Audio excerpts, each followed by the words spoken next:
done.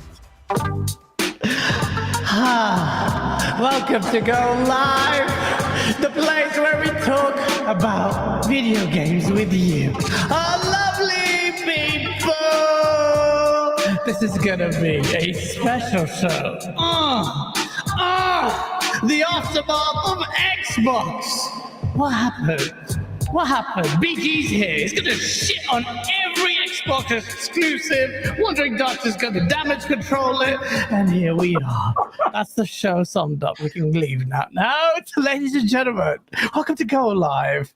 This is gonna be a mad show, as always, because, you know, aftermath of Xbox shows, you probably listen to a shit ton of shows, all saying the same thing. And I want to have a little bit of banter, a little bit of back and forth, a little bit of sauce. And we're going to do that here. Yes, shout out to all of you in the chat, over 170 people. Smash that like button as always. Blue Moon, you're right. Weapon Wheel is next level. But before we introduce these two gents and one pussy, the cat, Ken, Asa, how are you? Yeah, I'm alive, GaaS. I'm glad that I think you pressed the buttons that you intended to, so the show's off to a cracking start, and it's going to get better from here. Looking forward to it. It's going to be great. It's going to be a wicked show. These gents, come on, man. We always have them on because they are the source. First, we have Wandering Dutch from, I was going to say Weapon Wheel podcast, for midweek mix-up. How are you doing, sir? Thank you for joining. I'm doing well, guys. I'm doing well. How are you? You I'm seem good. like you're coasting by. I'm floasted, bro. Yeah, I'm looking forward to getting into it. It's always a good time here. And I got a heads up a day in advance by GaaS. I know. It must be a record. I'm improving. So thank you. Coming on, man. Thank you. As always, listen, sorry to mess you around normally, but I'm glad you're here. Last but certainly not least, we have to have BG. I told BG I'm going to make him smile today. So it's going to be hard. It's going to be hard because BG never smiles. But welcome, sir. Welcome to the Madhouse. It is BG from Weapon Wheel Podcast, ready to get lit. He secretly loves Xbox. Let's go. Yep, I am here. And I just want to say, I too get high sometimes before my podcast. Makes you a better host. That's the secret. I cannot confirm or deny what he's suggesting about Asa, but I'm sure Asa can manage it. Luckily, Luckily, I'm here to do all the shit talking. Listen, we have to. Wandering Dutch, what have you been playing, bro, before we get into the topic? The only thing I've been able to play, because obviously I've been on like 10 podcasts in the last week, so the only thing is Diablo. I played the shit out of that today, so I've probably got maybe put about another 6 hours into that today, just today alone. But it's one of them games where you can just go from mission to the next one, to the next one, to the next one, to a side quest, to a dungeon. So you just never stop. So yeah, I've been just playing that when I've had spare time. I've been able to jump into that straight away. So that's all I've had the chance to do. Okay. And then of course new controller. Like so it seems everybody in the dog has one. It's not limited edition anymore because everyone's got it.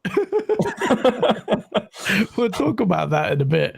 But yeah, man, it's a lot of good games to play. A lot of good games to play. I'm playing loads at the moment. What were you playing, BG? You're a connoisseur. You rinse through your games. What have you been playing now? Right now I am only playing Jedi Survivor. Just trying to finish that. On PC? Yeah, I'm on PC. It's still, I waited, because, the problems at launch. I was like, you know what, I'm going to play like after the 5th or 6th patch. Yeah. And that's what I did. Still not ideal. I mean, you're still, I have a 4080 for no random reasons. When you get to certain points, frame rate just drops to 60, which, other areas you'll be like above 100. But you turn your camera to the left and it drops to 50, so you still got those problems. But I'm enjoying it. It's a good game, though, isn't it? It's actually an incredible game, I think. I just can't do. You were one of the first people to say, "I'm not playing it until this is patched out," and I'm like, "That's quite like you have pretty good control there because the game looked incredible." I did buy it day one, played it a bit, and this is on Series X. And I can't. It's such a good game. I feel like I'd be just doing a disservice playing it. So me and Fonz aren't even playing it, even though we desperately want to. So it's a bit shit there. We'll talk about Star Wars as well. Anything else, or you just been playing that? Just that. I do have the Fire Emblem game that came out earlier this year on Switch that I plan to get to. And I was also playing this game called Miasma Chronicles on PC. It's like an XCOM style game. Oh yeah. Cool. Yeah, playing a little bit of that. You're playing on everything. Nintendo, PC, PlayStation. Nice. Yeah. Very nice. Asa, what have you been playing? I don't remember. I've not started Jedi Survivor yet. I've got the EA subscription. It's too high, ladies and gentlemen. I've got the subscription, so it's there waiting for me. But like BG said, I was waiting for a few patches. Just keep waiting. And there's just so many things around that I haven't got to it. I'm still playing a bit of Diablo 4, but I'm actually not so enamored with it anymore. I'm finding building out my sorcerer to be kind of boring compared to 3, which might be an unpopular take because I know that everyone loves Diablo 4 at the moment, but just not feeling the choices that are presented to me at the moment. So I'll go through it for the qualities that it does have, for the good sound, for the story, and all of those kind of things. But and Asgard's Wrath in VR, because I still love my VR and I can't not talk about it. Sorry. Yeah, no, you have to say sorry. Yeah, you do. But yeah, that's good. That's pretty good games. Does anyone give a Street shit Fighter 6. I've actually not played it this week, but there's like people challenging. I'll beat everyone at Street Fighter 6 tomorrow. Good luck again. I've been playing that a lot actually. It's really good. I'm loving it. I'm loving that game. I think my Jamie would be pretty good actually now. I want to fight you, Wandering Dutch. Yes. Tell me how I've improved. Yeah, that's a great game. I've been doing like ranked and normal matches online. The netcode is so good that it's the arcade hub. You go in there and it's just so clever about the way they've built even that little player hub, because you've got rings of people on the arcade sticks. You've got a screen at the back just playing Street Fighter. It just adds to it. So clever. Then you've got the extreme mode. At the back is when someone's on a win streak, it'll display who's on the win streak, and you can go and find them and try and knock them off. Oh, really? Yeah. I didn't know that. That's mad. That's wicked. See, Capcom are on fucking fire, man. These guys are. They're just killing everything that they're touching at the moment. And Street Fighter 6, like I'm a big Street Fighter head. Like I keep saying, Turbo HD Remix, I was there all the time online. That was primarily what I was playing. But Street Fighter 6, I didn't expect it to grab me as hard as it did. I think the fighting gaming community knows, but the wider world also needs to appreciate. But at the same time, I don't know, the mass appeal of maybe fighting games isn't as high as it used to because everything's so diverse. But man, that is like a potential, in my opinion, Game of the Year candidate. But there are too many other. I mean, this year there's so many, because I don't know whether or not Tekken's going to hit, but you buy the. No, Tekken's next year, isn't it? Yeah, possibly. It hasn't been officially delayed, but it hasn't been kind of confirmed that it's coming this year either. So we'll have to wait and see. But again, Mortal Kombat as well, dropping in a few months. So it could be the fighting game of the year between Mortal Kombat and Street Fighter. So we'll see. Mortal Kombat's not going to win, man. I rate Mortal Kombat. Like for me, the fighting game that represents you, I would say Mortal Kombat, even though I concede Street Fighter is a better game. But Mortal Kombat's going to have a better campaign because it actually has one. I know Street Fighter does, but it's weird. That freaking campaign alone takes it. Where the net code goes, I don't know. But in terms of a fighter being that refined and competitively balanced, it's not on there. It's not on that level, man. It's not on that level. I've been playing that. I've been playing loads of different shit. I started Fallout 4 today because I'm so hyped for Starfield. I just wanted to kind of just get back into the mechanics of Fallout, because I played Fallout 3, Fallout 4 on PC. I started, then I stopped. I've played a little bit today, and Colt told me, hey man, you can fucking increase the frame rate with that, FPS boost. It's mad. It's so cool. But it's also interesting to see, we will talk about Starfield in a bit, this 30 versus 60 debate and what's going to happen, because we did say last week it's looking a bit sketchy on the frame rate, and bam! But yeah, let's see. Face, Thank you for that super chat. We'll talk about it later. Before we do talk about the showcase stuff, there's some news here that like I want to get out of the way. I want to get your thoughts on this. Spider-Man's Deluxe, Spider-Man 2 coming out on PlayStation. It's Spider-Man, its Deluxe Edition skins are not unlockable. You're getting 10 skins. They all look pretty mad. If you played the last Spider-Man, you did get a shit ton of skins, but you're not going to be able to unlock 10 of these skins, and they look pretty mad. I've got them here in front of me.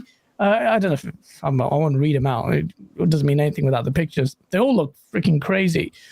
I'm sure there'll be enough there, but at the same time, I'm sick and tired of it. BG, do you give a shit about these things like the Deluxe Edition stuff or unlockables just being relegated to like special editions, or nah? So I'm a little surprised that they're keeping it completely limited to the collector's edition, because usually what most devs do is they put it in their collector's edition, so you have it right when you begin the game, and others have to just unlock it by playing the game. That's usually how most do it. I think I don't buy collector's editions.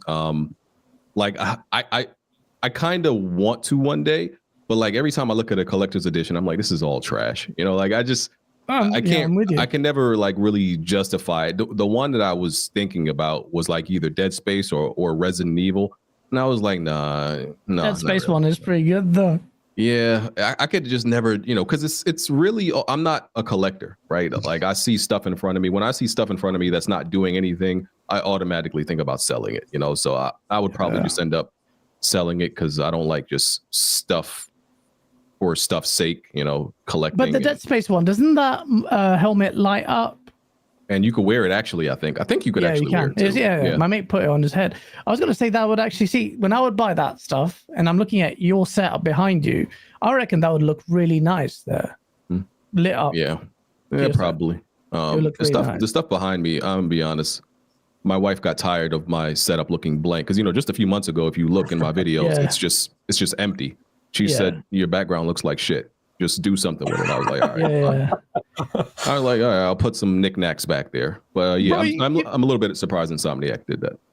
Yeah, it's a bit shit there. You need to do more on your backdrop, bro. It's annoying me. You're how many subs? You're big time now. You need to get the fucking sauce, bro. Get that helmet. I like to keep it simple. Yeah, I don't know where you're coming from with that as well. But a little bit of lights, it'll look nice. Get that helmet. We'll talk about it. I don't know if you give a shit. But yeah, on this Deluxe Edition thing, anything to add to that? It seems like the industry, for the first time ever, like BG, I don't buy Collector's Edition, but I had to buy the Starfield one. One, because the case looks smart, and two, that you get a smartwatch. And the main reason is because I think Starfield is going to be an event of this generation, like the Mass Effect equivalent. I hope, pray, you never know, it could fuck up and it could be shit, which I don't think it will be. So, but I bought that, and I usually don't like everyone's gonna hate me, but saying these like little things, like stuff that BG has on his back. I don't buy those things. I don't like those statues and toys. I know I'm the minority here, but that case looks smart. The watch looks smart. What I'm gonna do with that case, I have no freaking clue, but I'm sure I can do something with it one day in a studio space. But that thing has been selling like mad, and everyone's been buying the bloody PlayStation, the Starfield limited edition controller. Everyone, including me. I bought two, one for my friend. But like, what the hell? Like, everyone is buying it. They must be. I reckon they're gonna make fat stacks of that one. I've never seen that many people buy it. Name me one where you reckon a lot of people bought the limited edition stuff. Not the control, like the limited edition like sets. Yeah, I've seen a lot, but the controller I've never seen a limited controller sell that way. Like it's insane. The collector's edition, media, just my eyes. Like PlayStation's website crashed when the Spider-Man limited edition collection came out the other day. Console. For Spider-Man 2 collector's edition that crashed. Yeah. Crashed their site when they were trying to get onto that. So that was definitely selling like mad. And they had a lot of issues. I think everybody I've seen that ordered Spider-Man collector's edition got charged like 5 times. Oh, you mad? No. Are you taking the piss? Are you taking the piss? Yeah. It was wild. but I haven't seen the controller sell that way. Like even the Forza Horizon 5 controller didn't sell that quick. Like nobody was buying that amount of controllers that quick, and I think the timeline is God of full War. I think God of War. I'm trying to think of the big exclusive games. Yeah. Like Wolverine. Something If like- they do one, that will sell like mad. I'm trying to think of the next big game where I see that kind of stuff. Oh, Starfield was like a bit of an event. It's almost like Skyrim, you know. Yeah, the only Wolverine. disappointment I think for me is that I don't understand when they're making this much hype out of a collector's edition and controller and headset, but they missed out the console. Like, this is the That's a bit one weird, game you'd isn't think they'd do the console for it out of all of them. I remember Rand saying that they better freaking do a console because that would be stupid, and they haven't done it. Yeah. But then I would say, like, well, I'm sure there's a lot of ways you can design it. new If they put those IP in little 25 stripes years. there, it's going to be a bit weird. What do you do with the design? I don't know. The Halo one was nice. Mhm. I You don't couldn't know. do anything for the design though. You could do anything, especially if it's like looking kind of like that, where it's got more like ship interior kind of things on, where it's like different That arrows. whiteboard next to you. I never noticed that. Whiteboard? On your left. On the left of you. What is that? That's a whiteboard, right? Where you've stuck your controllers onto. No, it's an actual controller holder. No, the wall behind it. Do you Oh, put... that's just a wall. Oh, okay. It looked like a whiteboard. I don't know why. I could see a marker pen there. I thought you put your notes there and shit. This man's organized. But no, I'm just fucked off my face. Okay, yeah, so, right. Yeah, but Starfield is selling out like Matt is doing really well. We'll talk about whether or not, and I'm looking at BG here, side-eyeing him rawly, whether it's overrated or not. But before we do that, let's talk about a PlayStation game. Yeah, BG, play Final Fantasy releases Thursday. I read your Twitter thing. You played the demo, albeit briefly, then you uninstalled it. Can you explain to us why? No, Spider-Man. We'll move on in a minute. Spider-Man has shit, sorry. stuff. Do you give a shit about Spider-Man? Yeah, of course I do. You were talking about the skins and stuff, and then you completely forgot what your topic was, which is fine because there's maybe a whiteboard and maybe a wall. I'm.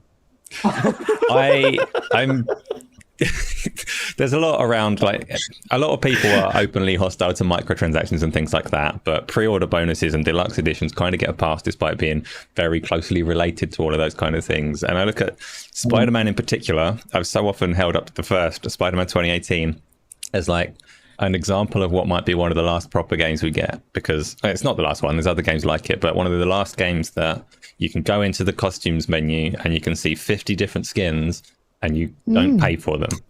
And I've always said, like, this is not always said, but I've said so many times that it's like it's the last clean game in a sense, in that you get those things. Well, not the last Bastion, but it's like it's clean. There's a menu there, and if that game would come from any other publisher, each of those skins would have a price tag underneath it, a number of coins or anything like that. And Sony like weren't twats about it back in those days. And to see Spider-Man 2 not just have pre-order bonus skins, deluxe edition skins, but a little note on all of the storefront saying includes like microtransactions, purchasable content in game. I don't want to get massively ahead because like that could be actual DLC, that could be something valid, or Spider-Man 2 might not be there. Like we might be slipping right down the slide, and also having the £70 price tag and all the rest of it. So Spider-Man's quite interesting to me in that sense. Like I say, I don't want to get massively ahead because it might be cleaner than store tags are implying, like the requirements around that tagline in-game. Well, yeah, Spider-Man 2018 might also say in-game purchases required though, or available, because you can buy content for that game, which would also mandate that tag. So it's still possible that actually this isn't a step down into the gutter, but I don't know. We'll see when it comes out. Well, the gutter water's reaching at least up to the ankles already, because you've got these 10 skins you can never get until you buy the deluxe edition. That's a bit of a piss take. Whereas at least with the store, you had some option to buy them after the fact. No, you'll be able to do that. They'll definitely say like, "Oh, would you like the digital upgrade after the fact if you want to get them skins?" Because it's just money on the table. Upgrade for the wholesale for the whole thing. Yeah, maybe. Yeah. Well, we'll keep the. That's one thing. Like I'm starting to see loot boxes seem to have disappeared. Or for a while there was legislation around it and controversies. The industry has just kind of shaped it around loot boxes. Yeah. And that's what they've done. They finessed that game. They're still it's essentially with the loot box thing. It's they're not allowed to sell products that you don't know what you're getting anymore. So you have to know what you're getting. Yeah. So even like the FIFA Ultimate Team packs and the Madden packs and things like that, even though you don't know the people you're getting in it, it does tell you that the amount of different cards you're going to get. So you're going to get 5 rares and 1 legend and 1 usable card or something like that. So it'll tell you kind of the contents to a point, so you know what you're going to get. But it's still. It's no shit. With regards to like the skins and things on this, though, like even with the Spidey 2018. I wasn't too fussed about it. I didn't get the deluxe edition, and I found that the skins that were in game that you could actually get were better than the ones that were in the deluxe edition or the pre-order. Oh, yeah? It was nicer skins in the game that you could just earn from playing the campaign, etc., than the ones that you could buy. I tend to find that a lot of the times as well. It's like it's more of a status having some of these skins that you have to buy than it is just earning the ones in game. Yeah, no, in a way, I guess that's kind of good. You don't want it to be the other way around, actually. But yeah, Spartan Ghost 17 does not give a shit about collector's editions or anyone who buys them. With a £2 super chat, he says collector's editions for hoarders and gullible fads. Wow, wait, what? Fuck off. I'm in that now. Normally I wouldn't give a shit, but now, come on. Maybe. Not for me. He's kind of right. Maybe I'm not gonna die on this hill. I only bought it because like it looked nice, and I'm gonna wear the watch daily. But maybe. But yeah, I'll buy usable items, but I'll not buy tat anymore. Like I've got a couple of things like that, just like sitting around, like amiibo things and controller holders, and I've got exactly the same Kratos axe on my wall. You can't see it now, but it's around the corner. So yeah, I've got a couple of little things, but the vast majority of my like random shit's gone. Got rid of it. Got rid of the tat, and I don't do that anymore. So the only collector's edition stuff I get now is controllers or headsets or consoles. They're the only things really. Things you use. Usable Makes things. Sense. Yeah. Face 23 Brooklyn, New York with a $2 super chat. Cole Eastwood, Spider-Man 2 is not a PS5 is a PS5 game, not a PS4 game. Is Cole Eastwood even in the chat? Why did you super chat that, Face? He was. Did he even say that? Did he say that? Did Cole Eastwood put his foot in his mouth on Twitter again and say this Spider-Man is a... I can't remember what he said. He said something in chat a little while ago about why PlayStation's involved. It was a response to Face's super chat. But carry on. Oh, I see. Oh, in that vein, I agree with Colt. We'll talk about it. We'll talk about the FPS stuff at the end. But yeah, shout out Colt. Eastwood dropping some bars. Well, before I forgot about Acer, we were talking about Final Fantasy that's releasing this Thursday, BG, and we were talking about how you played the demo briefly and you just deleted it. Can you tell? Yeah. Yeah, not because it was bad. It's a day one. I already had it pre-ordered. It's just I don't like long demos. Yeah, I know some people may find that weird. Like with the Lies of P demo, they essentially they give you 2 areas. I played the first area, then turned it off. I was like, I'm like, I got what I needed to get out of this, right? And I don't. What did you think of that, by the way? What did you think of Lies of P? Oh, it's a day one. I love it. You know, Okay. I'm a Souls guy, so it has a few clunky things here and there, you know, that you expect from a studio that's not necessarily, you know, everybody thinks they can make a Soul game, but there's some challenges with it. But yeah, with Final Fantasy, I played like a little over 20 minutes, I think. And because what I really cared about was trying out the combat. Once I got to feel what the combat is like, you know, try a few moves, I was like, yeah, I'm good. I'm turning this off. I'm just gonna play it when it comes out. For me, with Final Fantasy, the thing that turns me off is not like what bothers everybody else. You know, there's been a conversation, like with my podcast mate. He's a purist. He's like 40 though, so. He's the old man yelling at the clouds. You know, he's with the hashtag not my Final Fantasy and all that stuff. But for me, it's like I find playing with one character that bothers me more than the actual combat. The combat system doesn't really bother me. It's the only having access to one character, and I think the other characters that you may play with, like automated and the dog, it's I think you could control him, but all that other, it's the one character that bothers me. Okay. I think the Final Fantasy the 7 remake combat system, which is a hybrid, I think that's actually what I would prefer all the time if I could choose. But 16's combat system doesn't bother me at all. I like it, and so you like it? That's pretty big. Yeah, I like it. The medieval. See, it's funny. I like the whole medieval thing. I hate that setting usually. When it comes to movies and TV shows, I like it. When it comes to games, I don't like it. Right? It's just, yeah. Same. It just doesn't. The age of kingdoms, queens, dragons, all that stuff. Like movies and TV shows. Like I said, I love it. I watch tons of shows and TV shows of like that. But my games, I don't know. It just doesn't really do much for me when I play the game.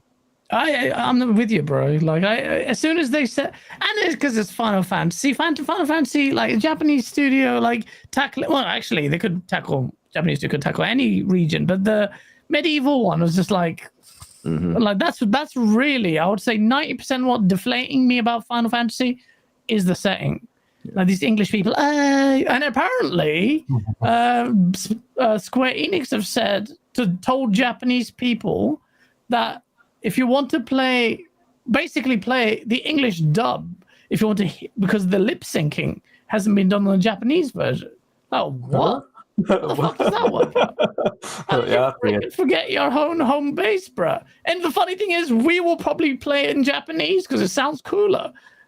Instead of hearing, I can't stand the British. That's the one thing. Like people always assume the British like the British accent. No, not in games. Not in, especially not Final Fantasy. It doesn't work. I don't like. I'd much rather.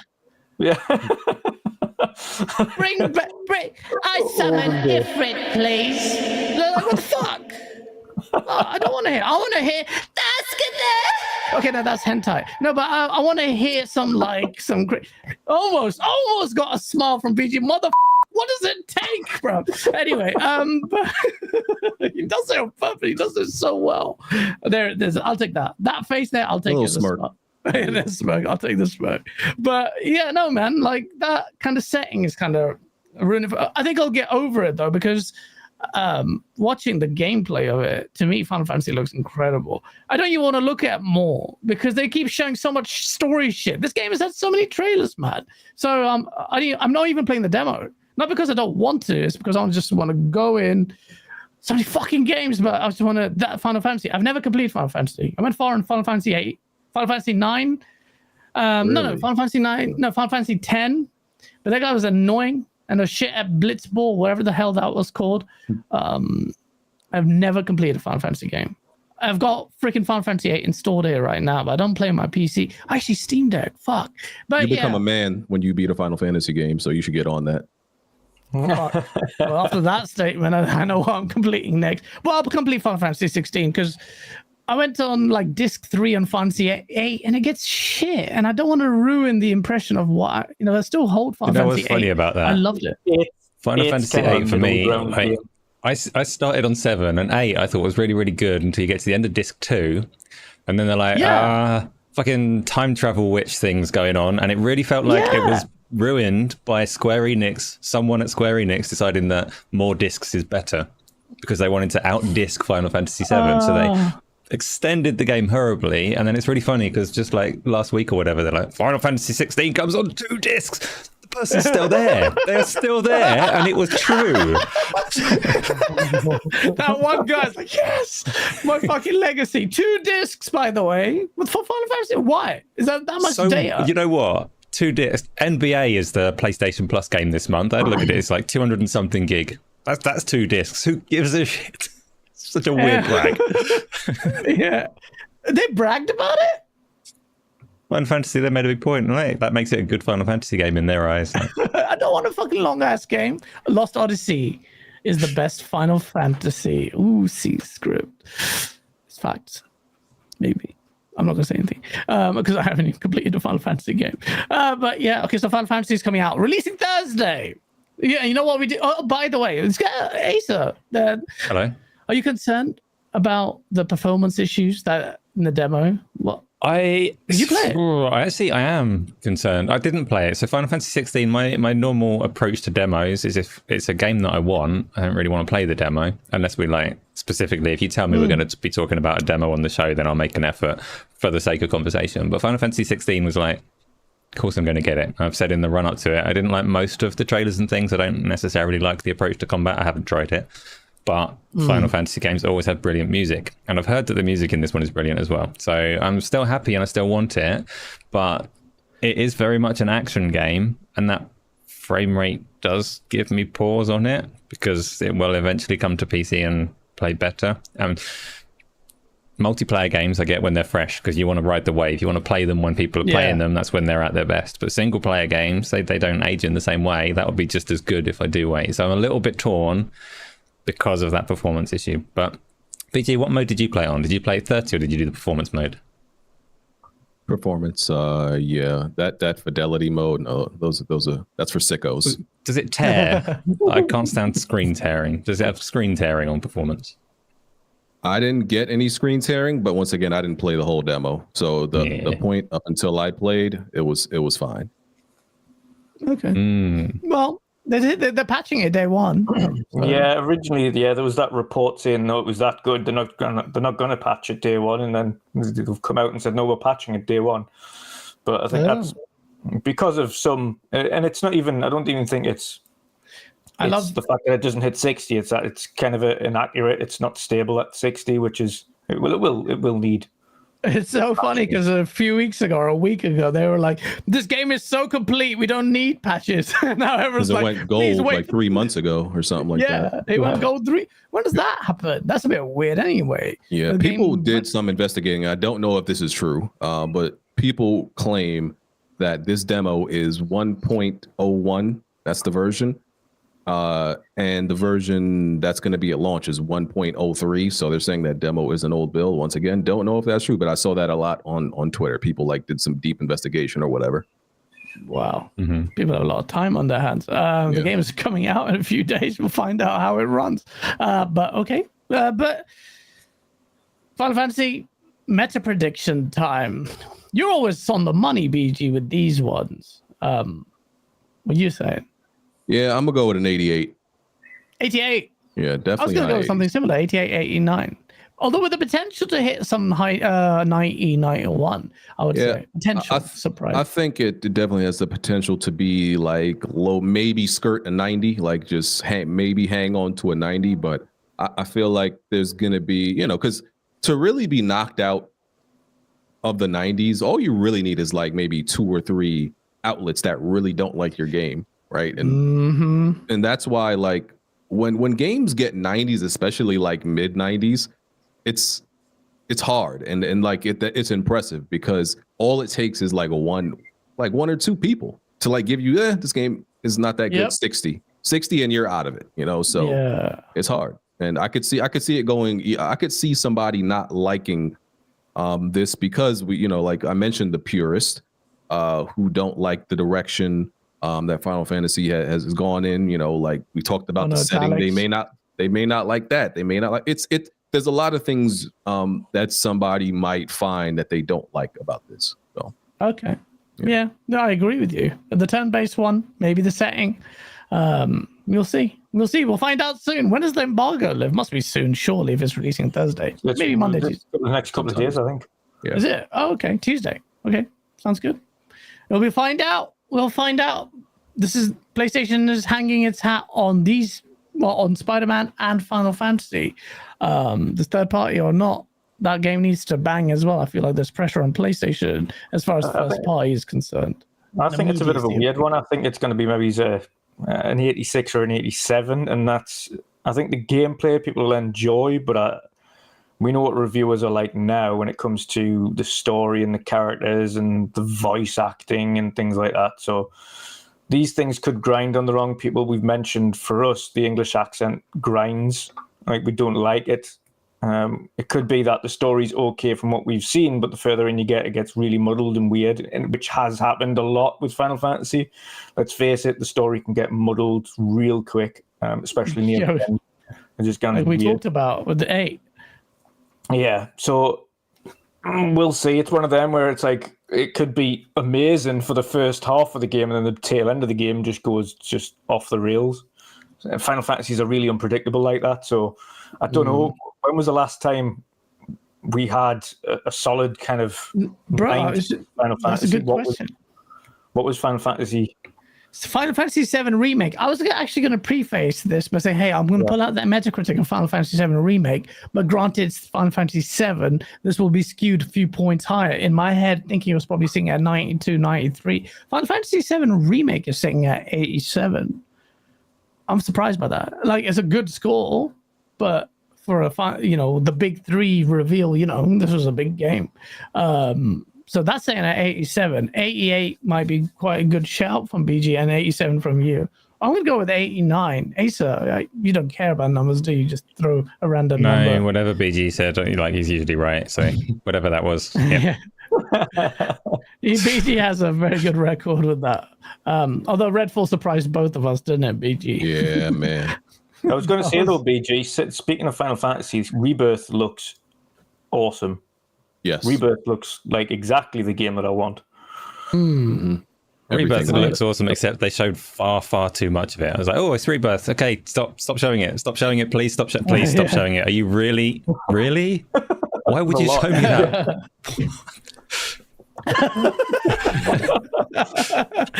Oh man, it's a good thing another RPG needs to complete because I didn't notice all those, but kind of it's a remake. You know what they're gonna show, man. You've played it. It's not like you're getting spoilers unless they make some changes, which they won't. Before we go into the other games, actually, there's another thing I want to talk about. Flintlock. I don't know if you know this. That's a game got delayed till 2024. Another game. I was looking forward to it. Would it be, to be honest, I just think it's smart to get out of 2024, 2023 at the moment. Yeah. It's fucking busy, I'm interested in it. It looked cool because they first showed it at the Xbox show last year, I think. Yeah. It looked cool. By the way, nice. Final Fantasy VII Remake doesn't follow the original story beat for beat. Does it not? So changing it up a little bit. Just so you know. Okay. I'm going to play 16 then and 7. That's what I need to do. Definitely need to do that. Flintlock looked good. Like, I don't know if you gents want to add anything on Flintlock, but Flintlock looked really nice. Third person. Oh, not a shit. I was thinking of a third person like Evil West, even though that's a shit game. But it was really good. Like, if you remember, you're going through the sand, and then there were some traversal mechanics that actually reminded me of Forspoken, but not shit. Hopefully, and the combat was really nice. It looked like a really cool game. Very good visually. Yeah, it's as you say, guys. At the minute, because of everything that's been announced, everything that's coming out between Spider-Man 2, between Final Fantasy 16, between Starfield, Diablo's already out and it's like a monster game, and you've Forza Motorsport, and you've got a ton of other games that are dropping before year's end. Like, there's so much coming out that this isn't the worst of things for these guys to go, it is that we can actually afford to drop out of this year. Like, I don't think anybody's going to miss it this year, and probably be in our own best interests to kind of avoid doing it and give ourselves a bit more time. And let's face it, Home Interactive, who are the publishers, they are busy right now. Like, who are the publishers? Focus Home Interactive. Oh, Focus Home, They've got like, what else have they got? I think at least 10 or 15 games announced coming out between now and the end of next year, at least. Wow. Including Space Marine 2, Warhammer Space Marine 2. That's another Focus Home Interactive game. Like, they've got loads. They've got some good games under their belt, that publisher. Yeah. Space Marine 2 is looking mad. You've got to think they had a Plague Tale Requiem, which came out kind of earlier on, and that was awesome. But Focus Home are absolutely knocking it out the park. I don't doubt this game's going to be amazing, and I think giving themselves a little bit more time and how packed this year is now isn't the worst thing, and I don't think fans will think any otherwise either. Yeah, they got a good eye for good work. Those publishers, they've latched on to them quite well. I don't know what stage they got involved with the various studios, but that'd be quite interesting to see because they get an eye for either talent or the game, or both. How do you make that decision? It'd be interesting to know. Halo news slightly. I just wanted to add, we didn't see Halo at the showcase. Good in my opinion to let it breathe and develop. No one's in a rush to see anything. But in an interview with Axios, Matt Booty told them that Halo, whilst 343 are still in charge of developing the game, they said that there may be other studios actually get involved with 343 to develop it, which isn't a bad idea at all. I think that's a good idea. Don't you think, Dutch? 343, whole new team. He was very important. He very importantly stressed this thing that he was Pince, that's his name here. I always forget his name. Either way, Hince, that's his name. Peter Hince. He said was so good that he fixed the disastrous Master Chief Collection. He says they're doing a lot of heavy lifting on Halo right now. But they said that they might get outside help, but the management won't get involved. They don't all dictate, as in Booty, Spencer, whoever. They won't dictate that another team comes in to help Halo. That internally, if Halo want 343, want that help, they will ask for it. But it's generally a good thing to share talent, like we saw with Starfield and id Software. Yeah, it's a strange one. Of course, a lot of us are kind of glad. I was semi-glad that we didn't see Halo's update on this game showcase. Yeah. To be honest, I think we all just need a break from it after the couple of years that's had. Yes, It's going to get its new season soon, and no doubt they'll do a little bit on that. And they showed it, trailer, yeah, it won't be hugely publicized. And I think just taking a step back from it's good. Pierre Heinz as well will be good for it, but he's got on a collection where they were just kind of fixing things for a multiplayer only game, not specifically talking about story. And I think the one thing people are more concerned about as it stands right now is the fact that story's pretty much been scrapped. Yep.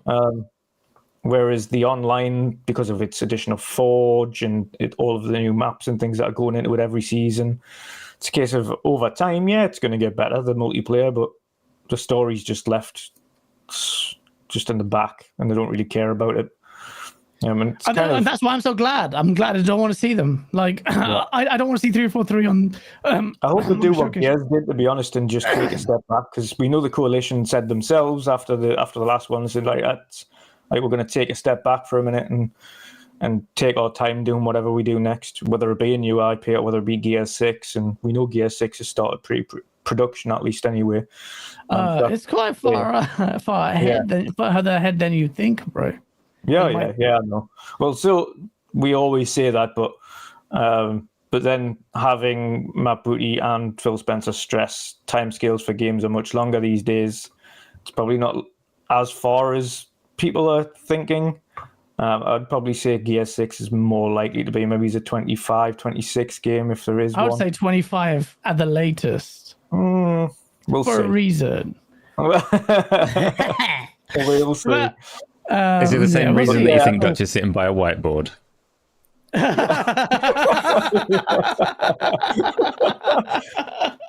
Yeah. Oh, no, that's not the reason.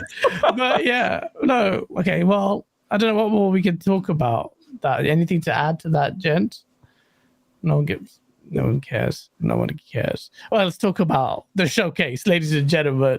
We had one gentleman try to take a shit on a momentous occasion for Xbox. BG was there shitting on Dream, said it was a 4.5. 4.5. Is this mother taking the piss? Are you joking, BG? I believe I gave it a 5. You gave it a 5? Okay, that's a 5. Higher than I thought. It was higher than I thought.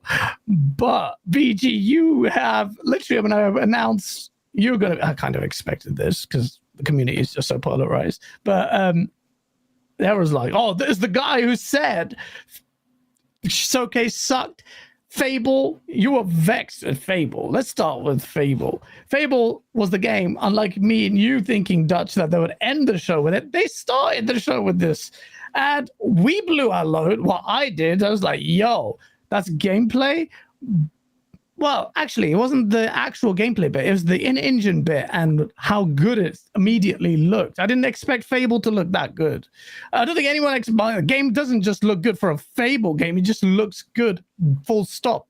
Too good, to the point where Playground Games came out and said, hey, this is real, and it's running on the Series X. Now, one man is not happy with that. Rightly or wrongly, today the jury decides what BG's take was like on Fable. You were not happy, sir. You were like, that's fake. These guys are taking the piss. Can you elaborate for our viewership, please? Yeah, no, first of all, I didn't shit on the conference, on the showcase. I said it was average. That's not shitting on it. I gave it a 5 out of 10. That's average. Now, with Fable specifically, people were calling it gameplay, and it wasn't, right? Not meaning that what we saw wasn't the actual game running, just literally meaning that we didn't see any gameplay, meaning it was in-game footage. People sometimes, kind of intertwine the two when they're not the same. Gameplay is literally when you could see the parts of the game where if you were the player and you had a controller in your hand, those are the parts that you would be interacting with and you would be controlling. There were someone put a clip. It was like 2 seconds. They were like, that's the gameplay. And I'm like, that's hardly efficient to call something gameplay. 2 seconds. Well, the camera angle looks like it's where it would be. Looks sure, like but with the UI shell. To me, that's just not efficient to call something gameplay. Because look, if for one, Avowed was gameplay, just to put something on contrast, right? Avowed was gameplay, and that was clear. When you look up the Avowed trailer, they call Xbox and in Exile, right? The trailer is called the gameplay trailer. They're clear about that. When you look up the Fable trailer, it's called a teaser trailer. Yeah, they know they can't call that an actual gameplay trailer because there's just not any efficient amount of gameplay to call that gameplay. There's not. I mean, I can't even look at chat right now, BG. if okay, and if you think that was actually a game, if you think that's enough and efficient gameplay, if they came out and put a 2-second trailer, a new trailer, and it was 2 seconds of gameplay, and that was it, the video just ended, would you consider that adequate? Would that be considered gameplay to you? You'd be like, what? Where the fuck is the rest? But you see 2 seconds, and people are like, oh, look, the gameplay. If you can blink and miss it, like that's not gameplay. It's not gameplay. I think people forget that gameplay is supposed to be informative. It's supposed to tell you second to second how you're going to interact with the game. It's supposed to tell you, the mechanics, the features, the functionality, all of these things.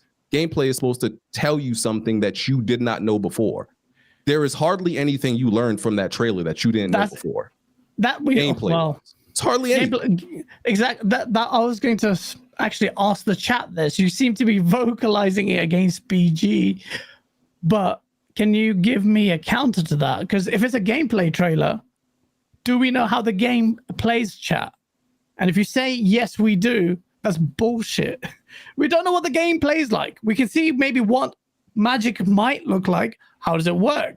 Is it a bar? What's the hand-to-hand combat look like? We saw another execution, which is probably a QTE kind of or something, the Halo, those executions. Just for my sake to clarify, though, like, has someone made an erroneous claim? Did Xbox call it a gameplay trailer or something like that? Or no. No. Okay. Only the people who watched it are calling it gameplay. But a developer came out and said it's gameplay. Teaser.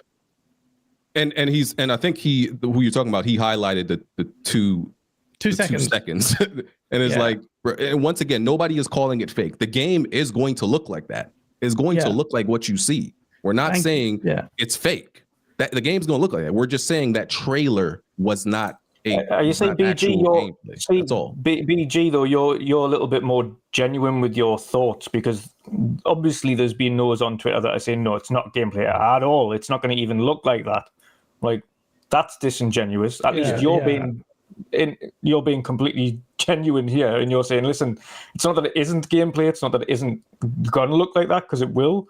But it's just not substantial gameplay. And on that, I can absolutely agree. It isn't substantial enough to give people a good understanding of how that game plays, but at least we know what it looks like. For me, the best thing about this trailer was actually the main concern that people had about Playground creating an RPG, not a car game, was how they're going to do the characters, because we've seen the characters in Forza Horizon, and they're not great. Let's put it that way. The character designs in Forza Horizon aren't great. They're pretty terrible.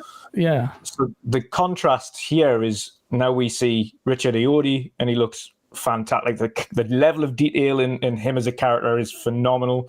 The characters around the village, the enemies, the lead character, which of course is completely changeable as is every Fable.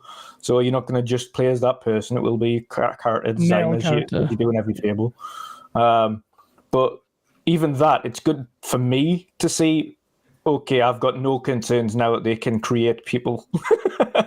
Like, that is fine. And it looks like they've got the nail on the combat as well, with Fireball and things like that. Like, it looks whimsical. They've kept the feel of Fable. They're going more fairy tale than they did in Fables, where it was more kind of gritty and realistic. So it's a bit of a different direction. But I agree with BG in that there wasn't a substantial amount of gameplay. It was enough for Fable fans to get excited for it, to see what Playground can do. But it isn't substantial. It definitely wasn't the worst of the showing, though. I've got a worse game from the showing.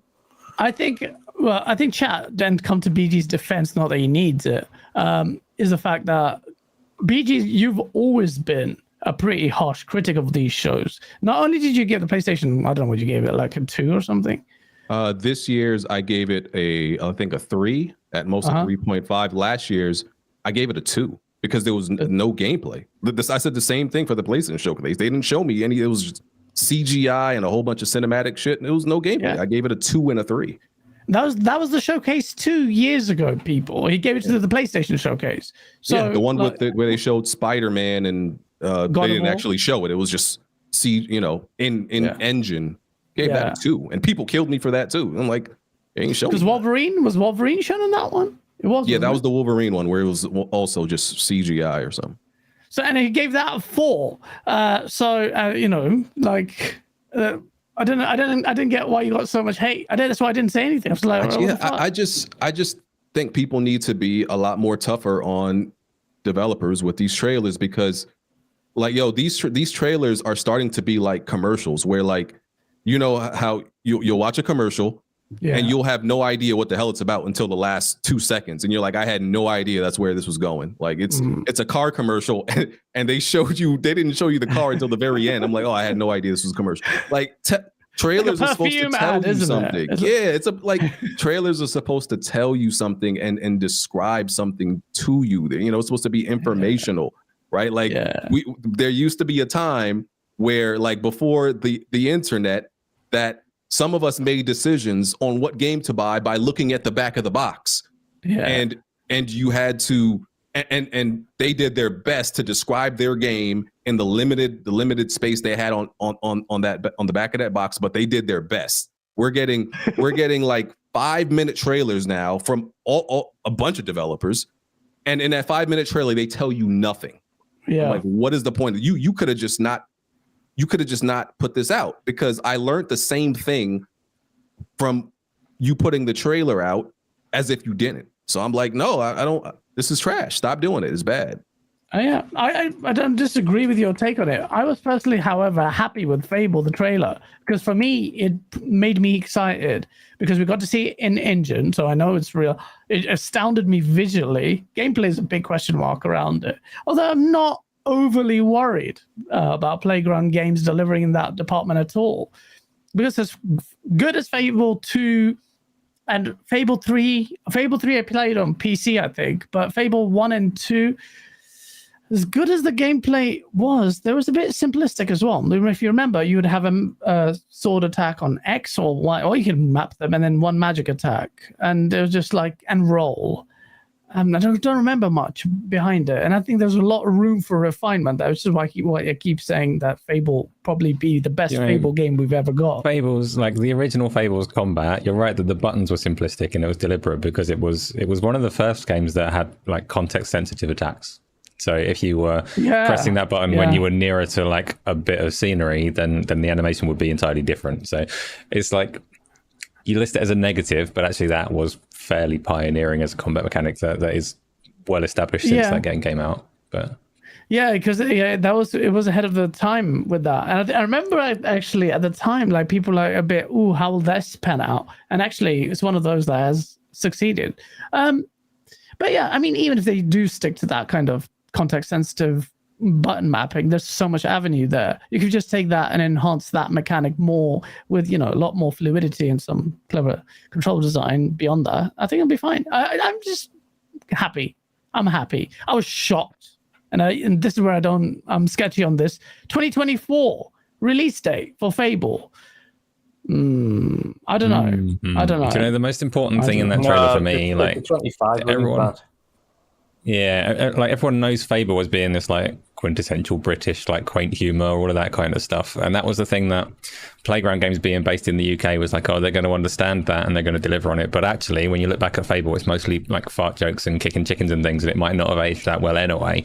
So the most important part of that trailer, yes, it looks nice. Yes, they're saying that's running on a Series X, but we knew that Playground were good at that. We knew that they could make a pretty game because Forza Horizon.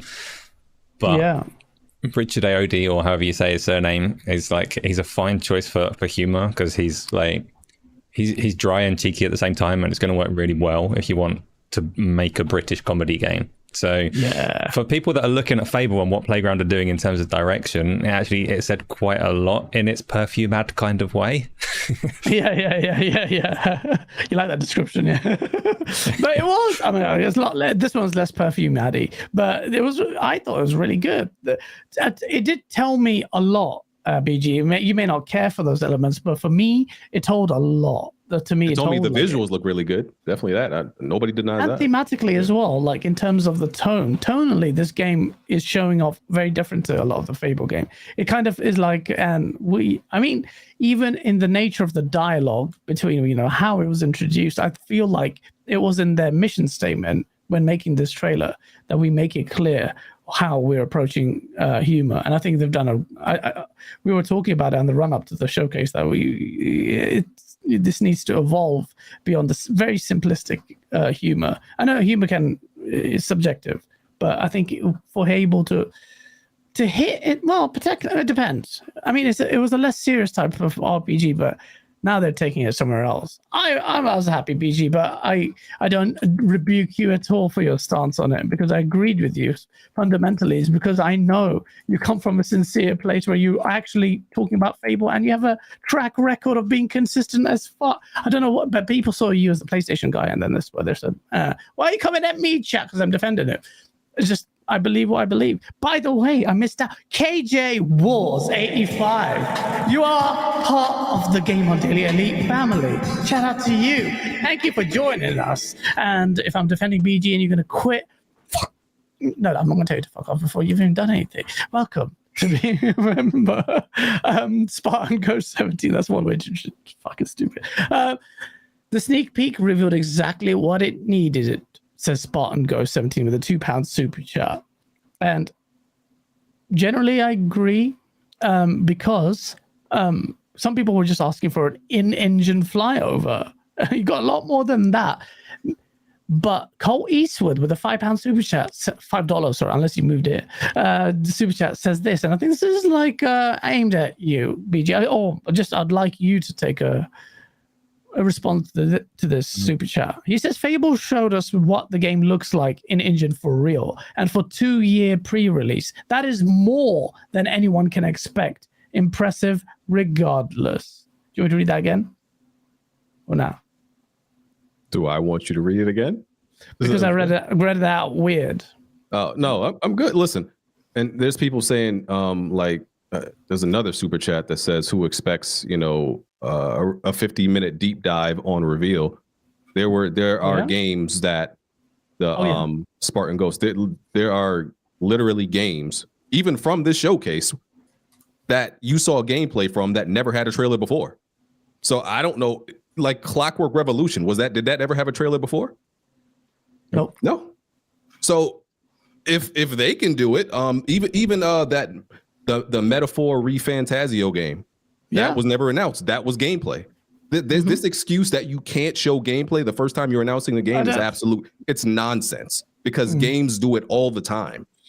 So I'm just not accepting that excuse. It's nonsense. Games do it all the time. It's a little bit tricky though, because like In Exile that are making Clockwork Revolution, they're a well-established studio, so they probably didn't need to go out and build a team. The difficult thing about announcing games and reveals, I don't like CGI reveals, but I kind of forgive a CGI announcement because it's like less evil than like your game leaked on Reddit or whatever else, on Twitter or from insiders. So you've got an opportunity to reveal the game in your own way before you start trying to hire and build your team to make it, which in the case of Fable, they had to build an entire team to make this. It's not the Forza Horizon team as such. I'm sure there's some overlap, but they had to go out, and Fable was going to come out to the public one way or another.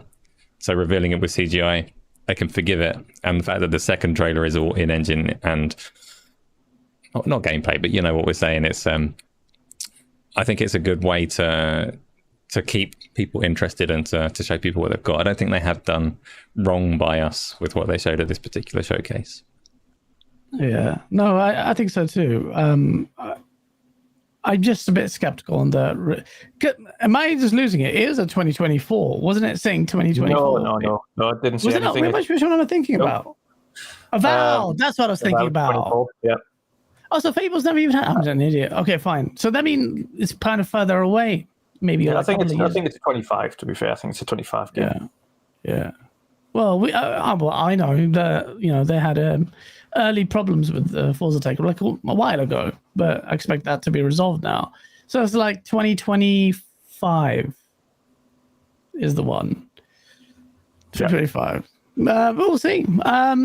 Clayton Saint Sir, thank you for the $2 Canadian. He says, I challenge Ace to do a Forza race when it releases. Clayton, I love a good challenge to an online game, and I will take most of them, but you cannot make me play a racing game in pancake mode. Come into my VR racing games and we can race. I don't give a shit about Forza if it's not going to have VR. It's such a clear thing to me that if they add VR to it, it will be like the best racing game around. I've said this about Forza Horizon for so long. So you're not going to play it? It's not interesting. No, not really. Like, what do you mean? I respect Turn 10 as a studio. There's some questions over the gameplay preview that they showed recently, right? But they're a phenomenal studio, and I expect it to be a brilliant game. But once you played a racing game in headset, it's just not fun to play on a screen. It really isn't. Mother. VR elitist. Yeah. He's a VR fanboy. That makes him a VR fanboy with that response. That's crazy. Faisal 007 with a £10 super chat. BG in his reaction video said in his own language that they are lying. That is not gameplay. Now he says it's not enough. And no one expected Fable gameplay to say they were lying in your reaction. Yes, some strong words for you, brother. Well, I only speak one language, and yeah, I did say they were lying, which is what I'm saying. What I'm saying now. It wasn't gameplay.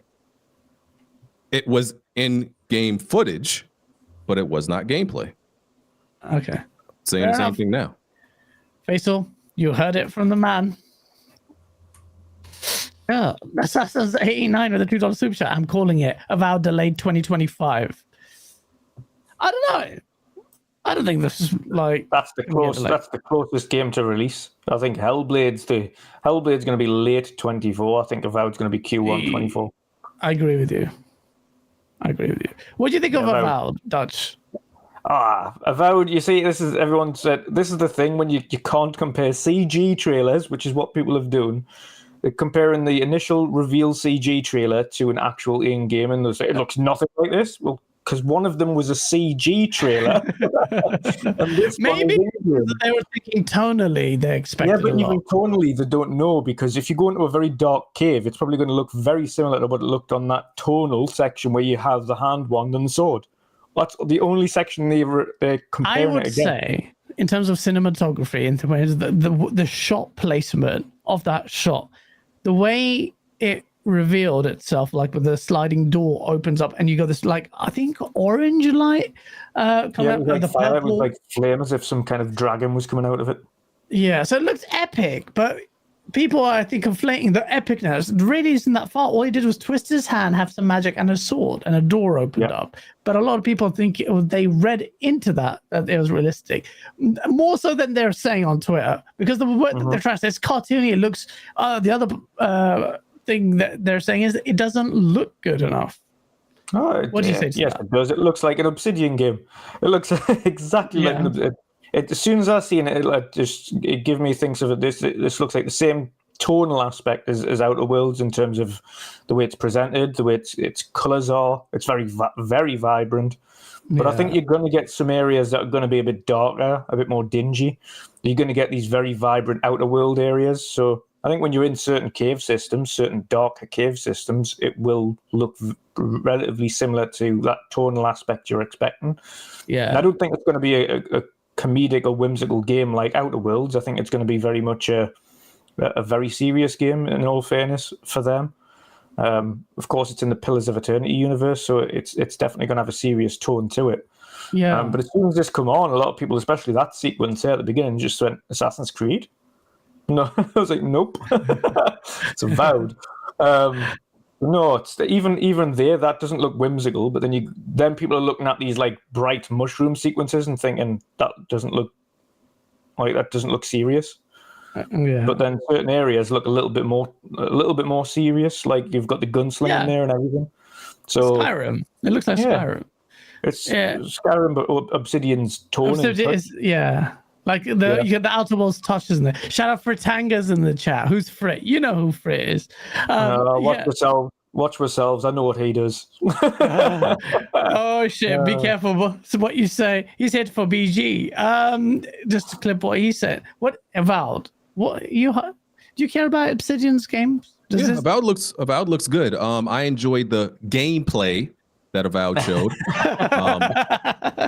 Since people can't tell the difference. But yeah, it looks like I like the visuals. I'm unsure about the tone, but that doesn't really concern me too much. I'm sure it'll be fine. The gameplay aspects that they shown, it looks fun. The only thing I get concerned about is like I do feel like some of the art style that a lot of developers are choosing lately, sometimes they start to blend together. Like it's and they make a lot of the games seem like homogenous more than like this game looks distinctly unique from another one. A lot of them are just using the same art style. But yeah, Avowed, that's something I plan to buy. Yeah, definitely. Well, it's a Game Pass game, and full on RPG as well. Weird I one. would say as well, like especially when people are complaining about the way it looks currently. Like this game, these trailers were put together in January. The game doesn't release for another 8 months as of today. Oh well, it fundamentally changed though, improve. In terms of visuals, yes, because the last 12 months of the game development is mainly down to polish and making sure everything is as good as it can be before release. We've have a look at, just as a brief example, a very brief but very relevant example, Starfield last showing versus this showing. Yes, that's a good point.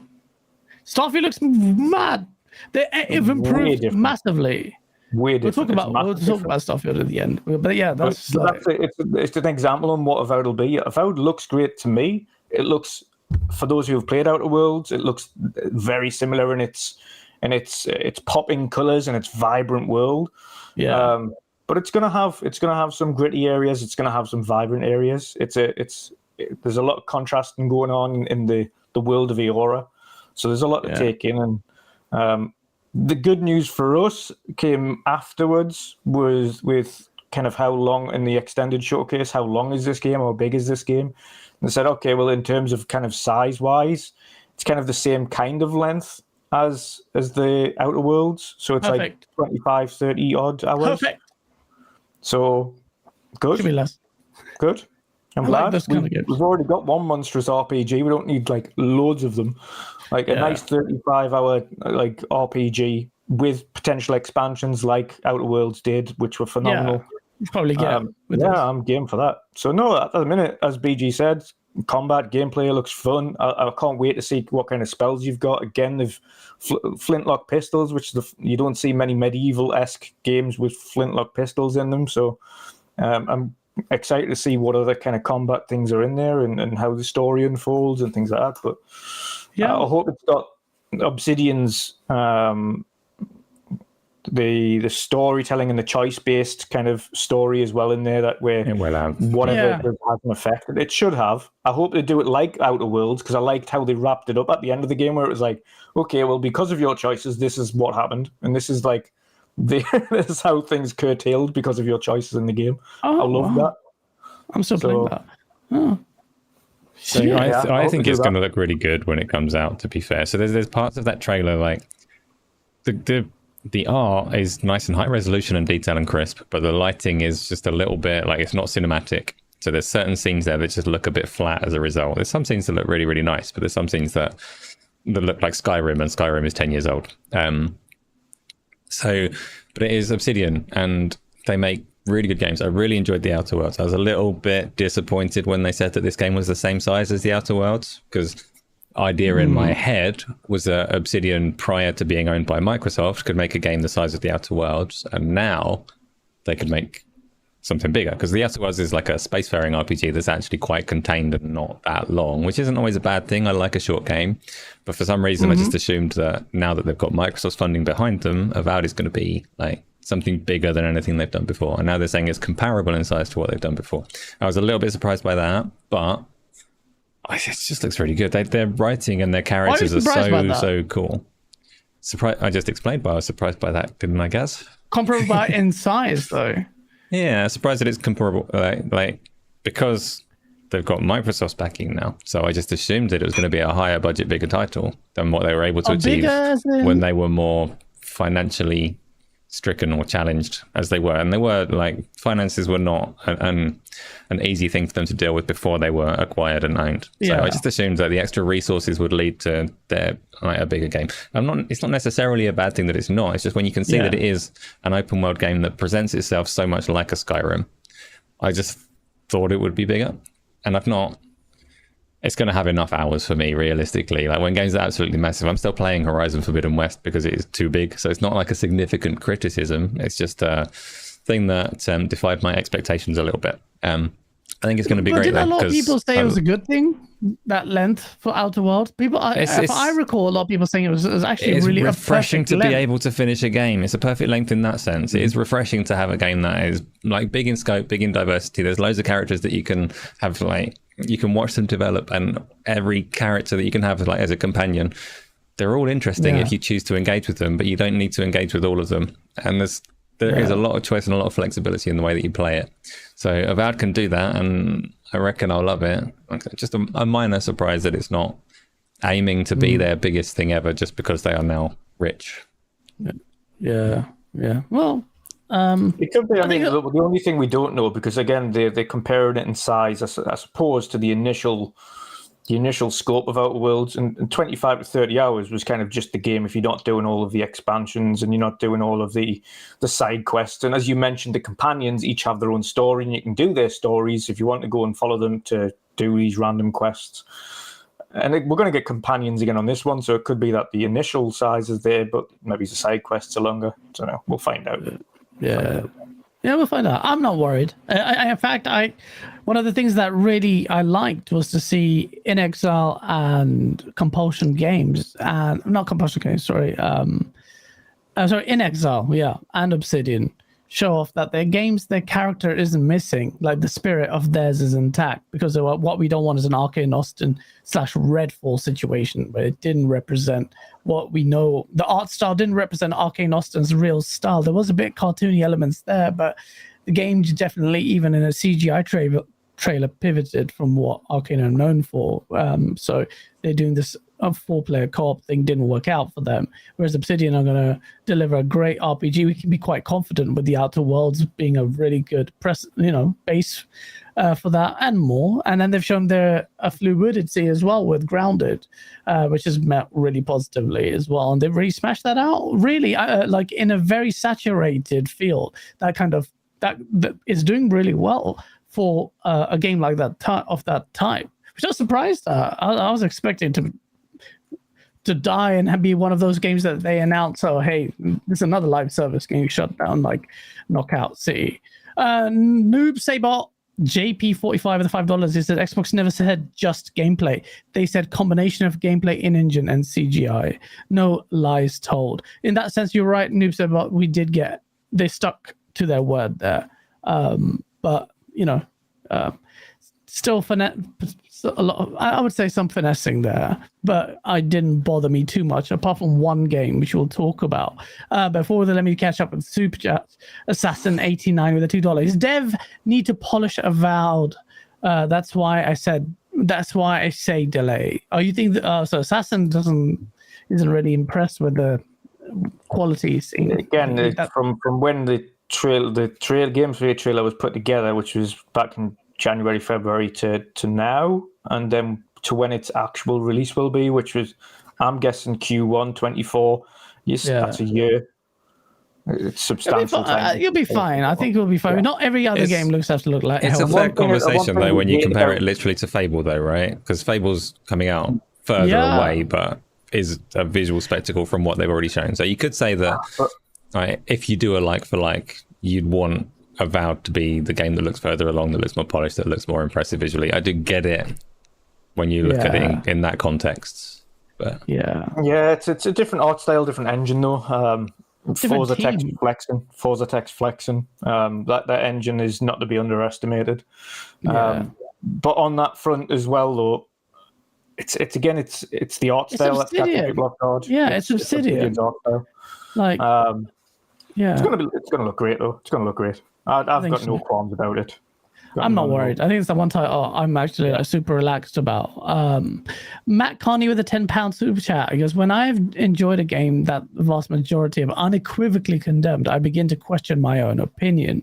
Have you ever relished a failure, unpopular game, and stood by your decision to do so? Have you ever... Absolutely. There's been loads of games that we've all enjoyed, games that other people haven't enjoyed, and I would just say stand by your own opinion. Don't try and, because other people don't enjoy it and they keep telling you how much they don't enjoy it, don't change your opinion if you enjoyed the game. Absolutely stand by your opinion. Callisto Protocol. That was my Callisto Protocol. Callisto Protocol, I still get it to this day. I said it was an excellent game. Oh boy. I said it's excellent, but then I was in the same state I am now. No, but okay, come on, BG. Callisto Protocol did a lot of things like wrong, but I kind of felt like I understood where they were going with it. They just didn't execute it well, but there was enough there to really. Would you be excited about Callisto Protocol 2? They said, we've heard your thing, and I'm gonna do well. I'm always down to give a game a sequel to a game, a second shot. Because I see the potential. I just think the first game is pretty mid, pretty bad. You know shit. I'm not gonna go as far as shit. It was very middling. It was it was bad in certain ways. Yeah. I would give it a solid 6 to 7. 7 is quite high, maybe 6.5. I don't do halves. I'll give it a 6. Slightly above average score. That's a good score. Yeah, it was from guys that went from PUBG to making that. It's a 7. I have to give it a 7. I felt like it was a 7. And I think, because to me, the lore was good. At the end, you find out this crazy guy who's doing whatever. There's no spoilers there. But I kind of understood. Such a face. Yeah, shit. Well, it's so long ago. Like, not that long ago. I can't talk about it. I would avoid giving spoilers for like Final Fantasy VIII still. So for me, it's fair enough. Actually, don't. Past this 3, I've managed to dodge those. Okay. Well, okay. That's that. So the game that I'm pissed off about, Hellblade 2. Hellblade 2, man, they showed, so they ticked the right boxes. Another thing, raw visual fidelity, astounding. They showed they said it was Xbox Series X gameplay, well, whatever, an engine thing. Great. Where, if this game is coming out next year, how long are you going to stall us out on the gameplay? I don't get it. Like, where's the combat? I was like so happy. I tweeted out gameplay. Yes, let's go. And then it didn't show the gameplay. I'm like, what the fuck? I was like, what do you mean? It was right there. Stop complaining. No. Oh, he's getting spicy. It was now. right there. She looked in her reflection, and she walked. she walked 10 paces, looked in her reflection. That should be all you need. Stop complaining. I think the player may have turned her around, or might have been the camera. Yeah, man. This one is a misstep, and everyone said it. Colt, when he came back from there, he said Colt was there, and Colt said that even at the environment, the vibe there is much higher. It's like they're all on MDMA when they're there, so anything will look good, or they'll exaggerate their reactions to things. But he said when they showed Hellblade, it was a bit muted. It was a bit quiet. Like it was like, yeah, we need to see gameplay. It looks nice. How does it play? So this is the biggest one, and I think yeah. So I'm a big fan of the original game. I remember buying it day one and everything like that, and everything about that game you can't question except the combat. The combat was clearly the weakest part of it. Everybody will tell you. Yeah. So that's really what everybody is waiting to see. We don't need to see. The original game looked good. We know this game is gonna look amazing. We know the story's gonna be great. The atmosphere, the environment, Senua hearing the voices in her head. We know about all of that. The question mark has always been the combat. That's where we want to see the improvement. So that's why it's so weird that through 3 trailers, because this is the 3rd trailer. I think the first one might have been like just a teaser. That's an in-engine as well, which is a lot. Yeah.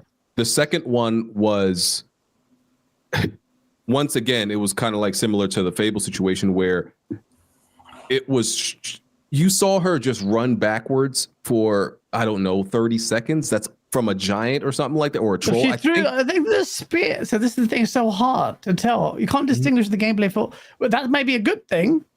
Because the game is leading you that way, but then in terms of how will you communicate to the player, I do think that segment. Part of it, was gameplay, but once again, nothing was happening. She was just walking in a certain direction for an umpteenth amount of time. Walk backwards. That's what she did. So it didn't show you anything. Okay, cool. Now this trailer, she climbs something. She walks towards like a pool of water, and she looks in her reflection. Once again, this looks like something that you as the player are controlling, but it doesn't show you anything. It's non-informational. So it's like it's pointless. Yeah, I think it does score points for showing the Xbox running it, because that's how desperately poor they are in killing that narrative. And we'll talk about Forza in a bit, but in terms of the actual utility of the trailer, it's so limited. It was good that they showed on Series X. It's good to see it. Nice, but we need to see combat for this. It just seems such a silly omission from this. And I don't know why. Tom 9092 in the chat said something that's perhaps pertinent. A lot of people have an expectation that Hellblade 2 is going to be like an Xbox camp version of like God of War in terms of combat and feel and vibe, right? And there's a lot of demand to see the combat, and it might be that Team Ninja are fully aware that that's not what they're making, and they're trying very hard to portray that, or to not mislead. They're trying very hard to show you that this is still a tense, difficult, psychological hold forwards to walk game, and that actually, much as they've been talking up the combat, it's not the focus and the vibe of this game. So maybe they're holding back the combat because they don't want to set a false expectation that you're going to be Kratos in this one, which is not necessarily like, there's not a lot they can do about it because that expectation is there. Like, it's a bit too late to put the genie back in the bottle. They've talked about the combat and people have expectations, and everybody wanted to see actual gameplay of this thing. They might be a little bit scared of the reception on that one. They might be a little bit worried about how people are positioning that game for Microsoft when it's not necessarily what they're building. And it is a weird one because I've always said, like, as a sequel to Hellblade, it is in a slightly difficult position because Hellblade, BG said that people didn't like the combat, but actually a lot of people didn't like the puzzles either. There were multiple elements of that game that people said this isn't fun gameplay. I don't like this, and there were other things that I hate the puzzles more than the combat. Yeah, me too. But the psychological stuff that made it hard to press forwards to walk because the game was mentally challenging, not in that the puzzles were difficult, but in that it was fairly draining to try and push forwards in that game sometimes. So if that is what Hellblade 2 is, and they present it in this showcase as combat heavy, then actually that might turn out to be a problem down the line. I don't know what it's going to be eventually. I really liked the first Hellblade, and I'm really looking forward to Hellblade 2, and I kind of hope that they're sticking to the serious vibes that they had in the first one. But the only thing that I will bring up, 100%, a pet peeve of mine, and we disagree on this, I don't like the borders. The in-game gameplay being at that cinematic ratio, I'm not a fan. I paid for them damn pixels on my TV. This screen was expensive. Light them up.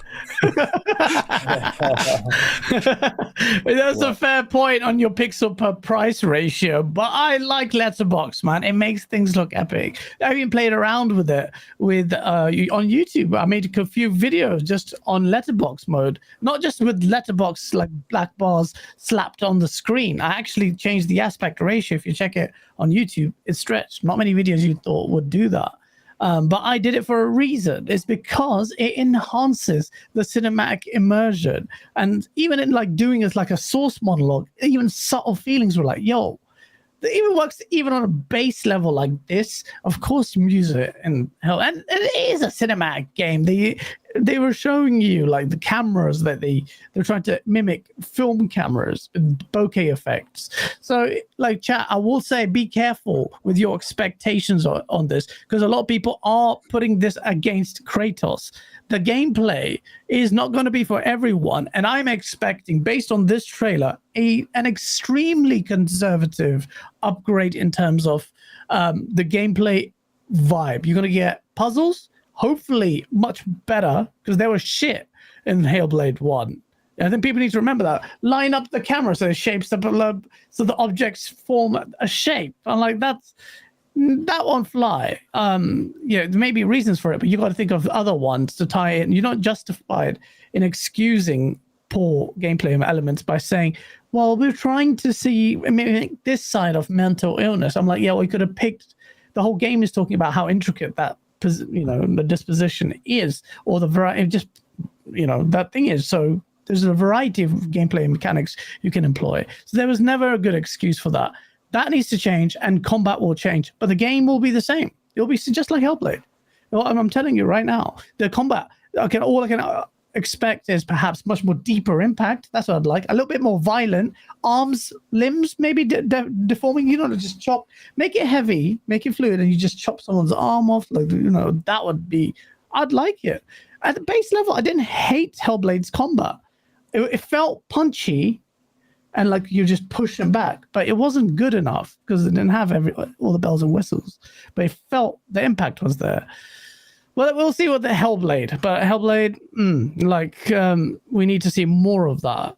Another title of chat, I think I'm going to get absolutely shat on for this, is Forza Motorsport. Now, they didn't really show much like in-game racing and say Xbox Series X gameplay, but what they did was they then released on their own channel on the extended showcase event some gameplay segments, and they said early footage, early engine demonstration, and the Xbox version, and this is the Series X version running, and it doesn't look incredible. I don't even see any ray tracing, and Digital Foundry have been doing their analysis, and they found no ray tracing there either. Now, granted, this is very early, and the stream quality, dog shit. So not saying that GaaS is saying Forza's looking crap. I'm just saying Forza may be missing the ray tracing flares in perhaps a performance mode, which is maybe, I don't know. I mean, or because why are they using cube map reflections? It depends. It depends on how you're looking at it. Like the stream, and this goes for the extended showcase as well. They did the main showcase at 4K 60, tremendous. The extended showcase in 1080p, which was terrible, and then the Forza stream, which was also in 1080p, which looked terrible. But I also think it depends on. There's many different things it can depend on in terms of the ray tracing and how they've implemented the ray tracing, but. Not every car is going to look like it's got full-on ray tracing. Yeah, down settings to the paintwork, down to the decals, down to everything anything that'll do with the car. Some of them won't look like it's got any ray tracing on it because again, it could be that matte paint job. Whereas some of them did look like it had ray tracing on it. Like it was really that car definitely did. This one definitely doesn't. How is it? It's a little bit harder to distinguish what does and doesn't happen, but. We didn't really. We saw, and again, it boils down to the lighting aspect as well. In what I saw, it was like a full clear sky, no clouds. There wasn't anything kind of disrupting the lights. It was just bright. Yeah, which doesn't really like tonally, as we've mentioned on a couple of other trailers. Tonally, the lighting has a big effect on what games look like.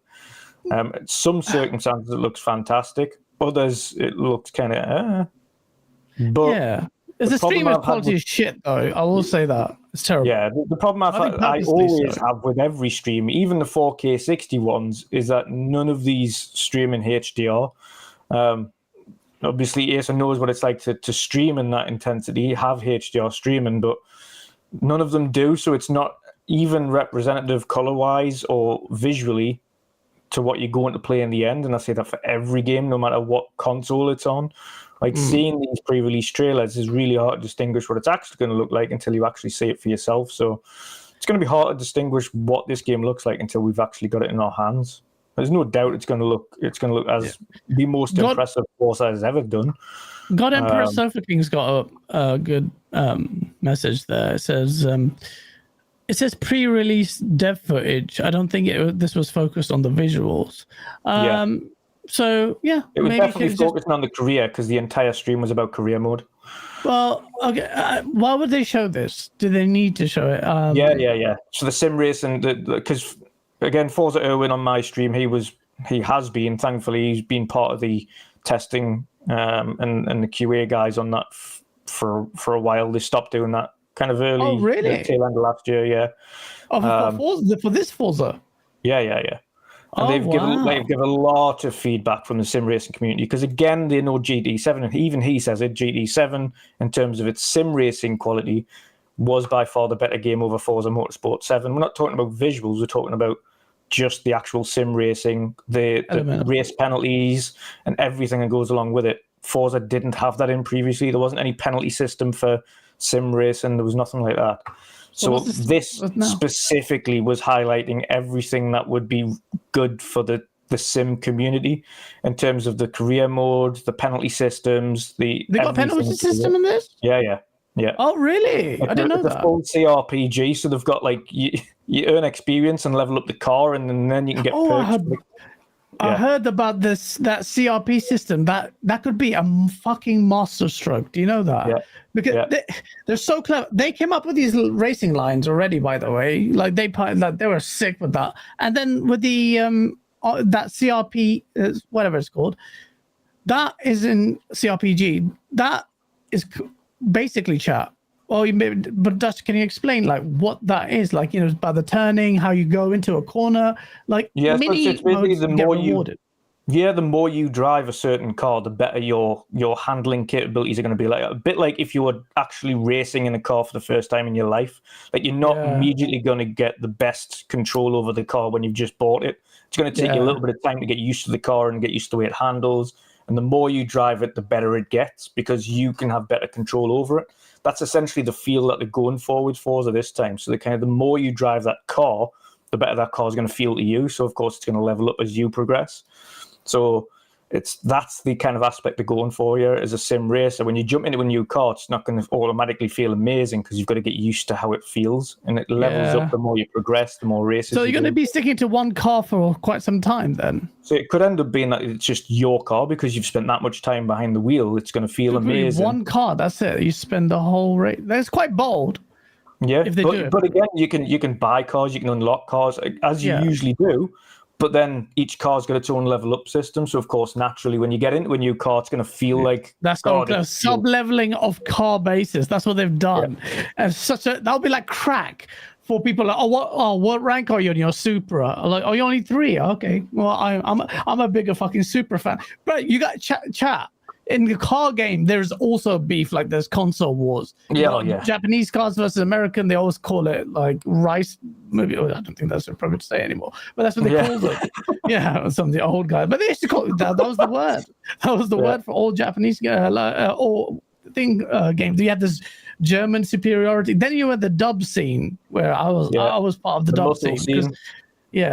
But I liked both. I love Japanese style. They had that issue though when they started getting a lot of muscle cars going into the drift scene. They were just like, "What are you doing? Like, why is there loads of muscle cars in the drift scene?" And likewise, when they started putting muscle cars in the GT scene, they were like, "How are you got a Ford Mustang racing GT?" It's notoriously terrible for fuel consumption, but it's all intermingled now. So of course, you're still gonna have your favorites. I'm still a muscle head. I love muscle head. Yeah. Love muscle cars. I mean everything, but as you get older, you start going to the German side. It's because like you get older, you're not young anymore. You can't be driving a Silvia S15 or R34 GTR, even though I love them. Like now, I'm such a piece of shit. Like the old Mark IV Toyota Supra with a 2JZ GTE engine.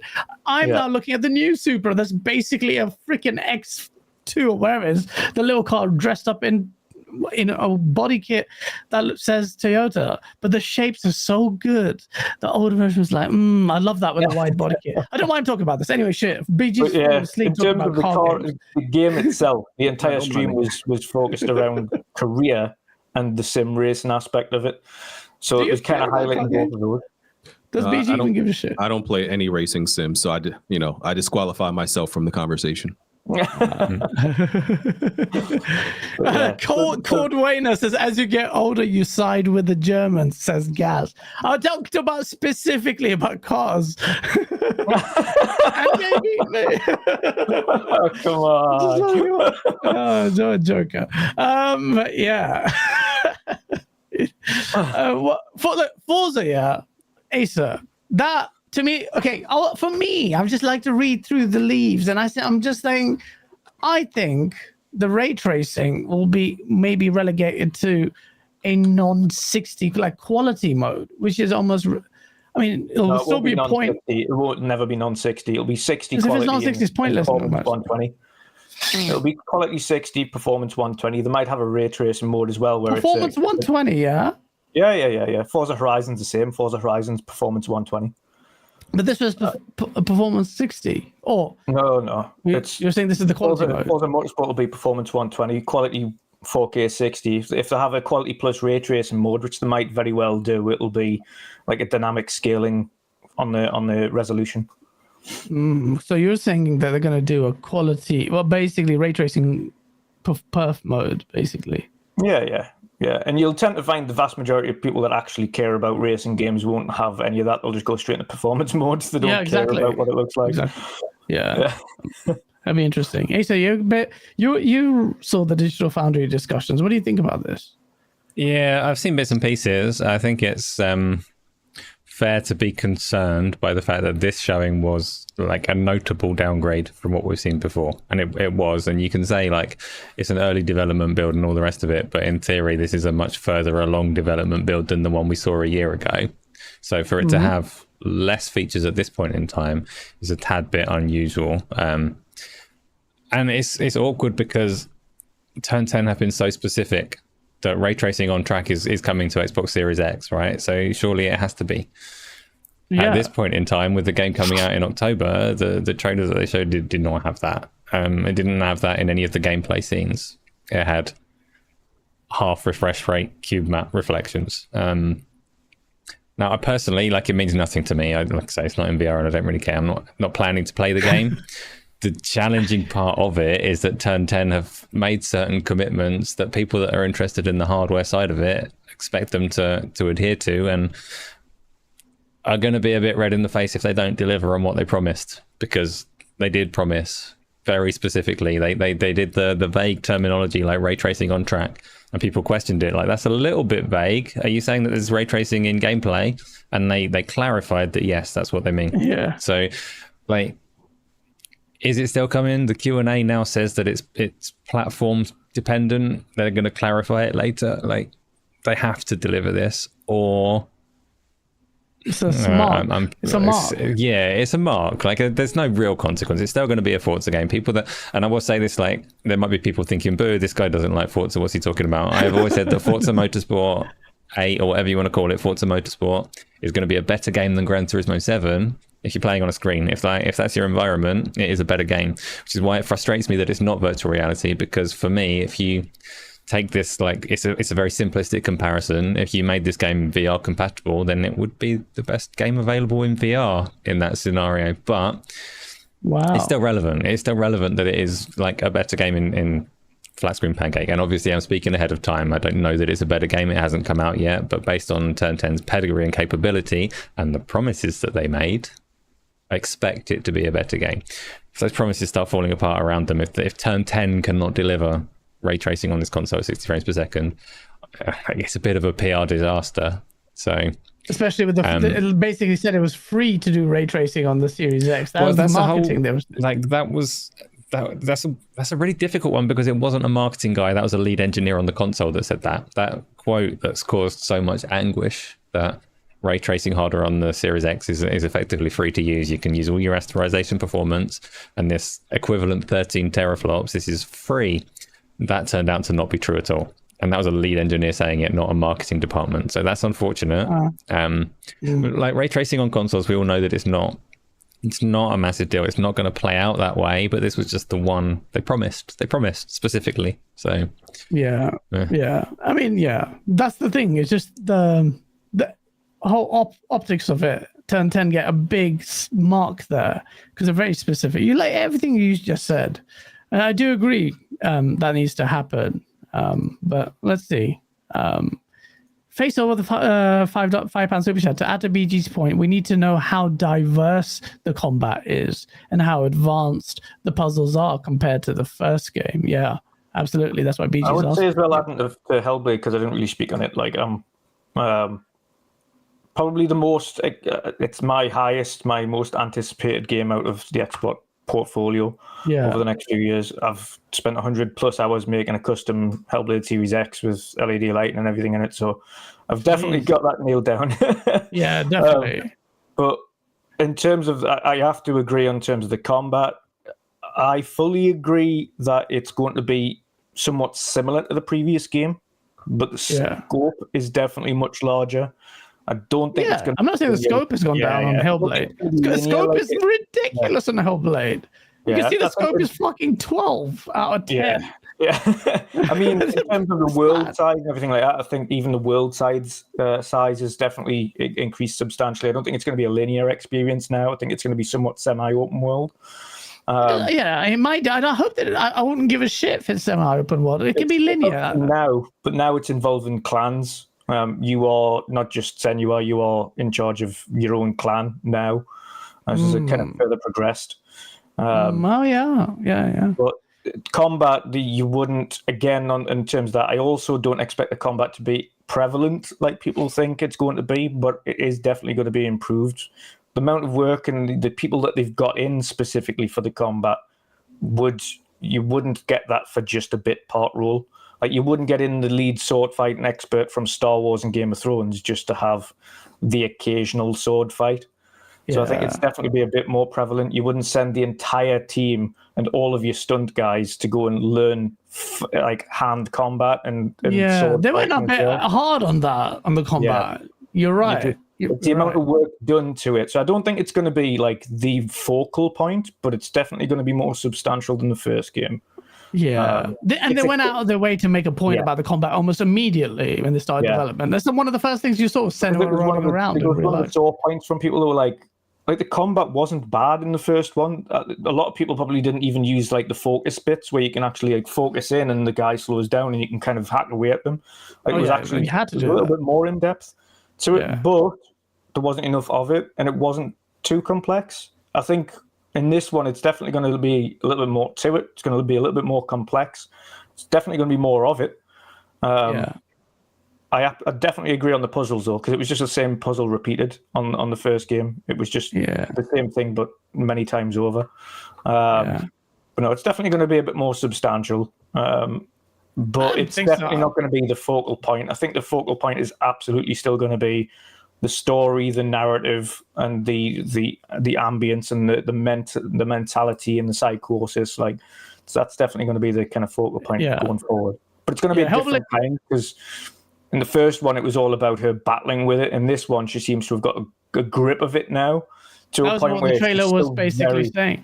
Yeah, she's breaking into another layer of her, where she's the milestone. I'm sure the psychiatrist will know, or maybe if you're more aware. But she's defeated one stage of like grief or self-doubt, but they're still based on mental illness. So what are they going to tackle? Her handling a clan of people, that will add a whole layer of gameplay ramifications, because the story will talk about how her handling friendly allies. And then, like the biggest part, one of the hardest part I imagine about mental illness is the way in which other people end up feeling, or you can't help making them feel that way. Oh, because of your doubts or whatever. Psychosis for her when just handling a clan.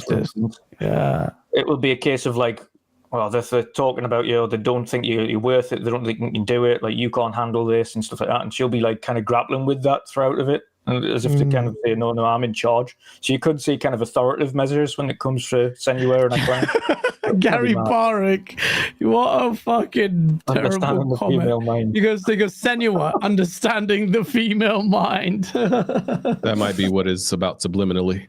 Yeah, it might be. If they're bold enough, but that may be. Yeah.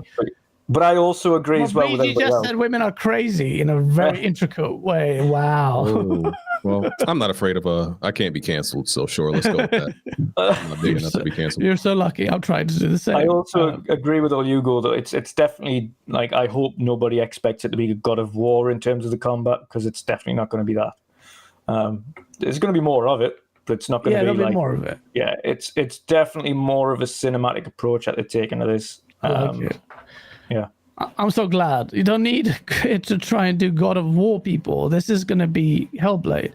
Improve that with that scope and just like a laser. It can go a bit wrong if they're too conservative, but I don't know. Let's see.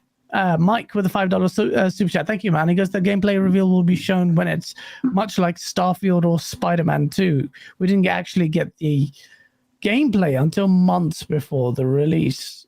Could happen. We'll see what happens with that. So Persona 3 Reload got leaked before the show, and then they showed it, which is fine.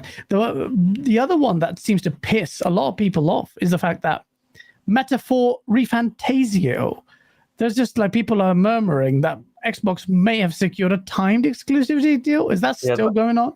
No, that's gone now. So, and this is the funny thing, because it got even worse. So, all of the devs, including the website, only stated Series X, Series S, PC. Okay. Now they had a stream scheduled to have a gameplay stream on the 20th of this month, so which is Tuesday. That would show off the multi-platform trailer. Now, their Asian community, not PlayStation fans, by the way, Nintendo fans, where it still isn't coming to, by the way, it's still not going to Switch, were kicking off that it wasn't coming to other platforms. They were really booting off with them in the Nintendo guys. In Atlas's forums, saying why is this not coming to any other system? Why is it only going to Xbox and PC? So Nintendo guys have tasted Persona. Now they're gonna get mad. Yeah, because it's a Japanese title, and they were really confused as to why the Japanese title isn't on a Japanese system. Oh shit! To which, and the backlash that they got, even though it hasn't appeased the Nintendo fans, have released early the gameplay announcement trailer for multi-platform, which comes out on PS5, PlayStation 4, Xbox Series X and S, and PC, but not Nintendo Switch. So it hasn't worked out in their favor, because it isn't going to Nintendo Switch. It is going to PlayStation. It is going to Xbox. and it's going to PC. So, but they couldn't. They're so backlash around that was shit. Couldn't wait a few days, but Final Fantasy's okay to keep my timed exclusivity for. Couldn't wait 2 days to start writing on there for. That's weird because everybody does that. Nobody puts when they have their own showcases. Nobody puts like, oh, it's also coming out on another platform. You have to wait for that. So. Kind of weird people were. It was the developer. I think that the issue was here, BG, is because specifically the developers, like it wasn't like just usually it's like half an hour after we'll say PlayStation 5, Nintendo, whatever it is that's coming out on.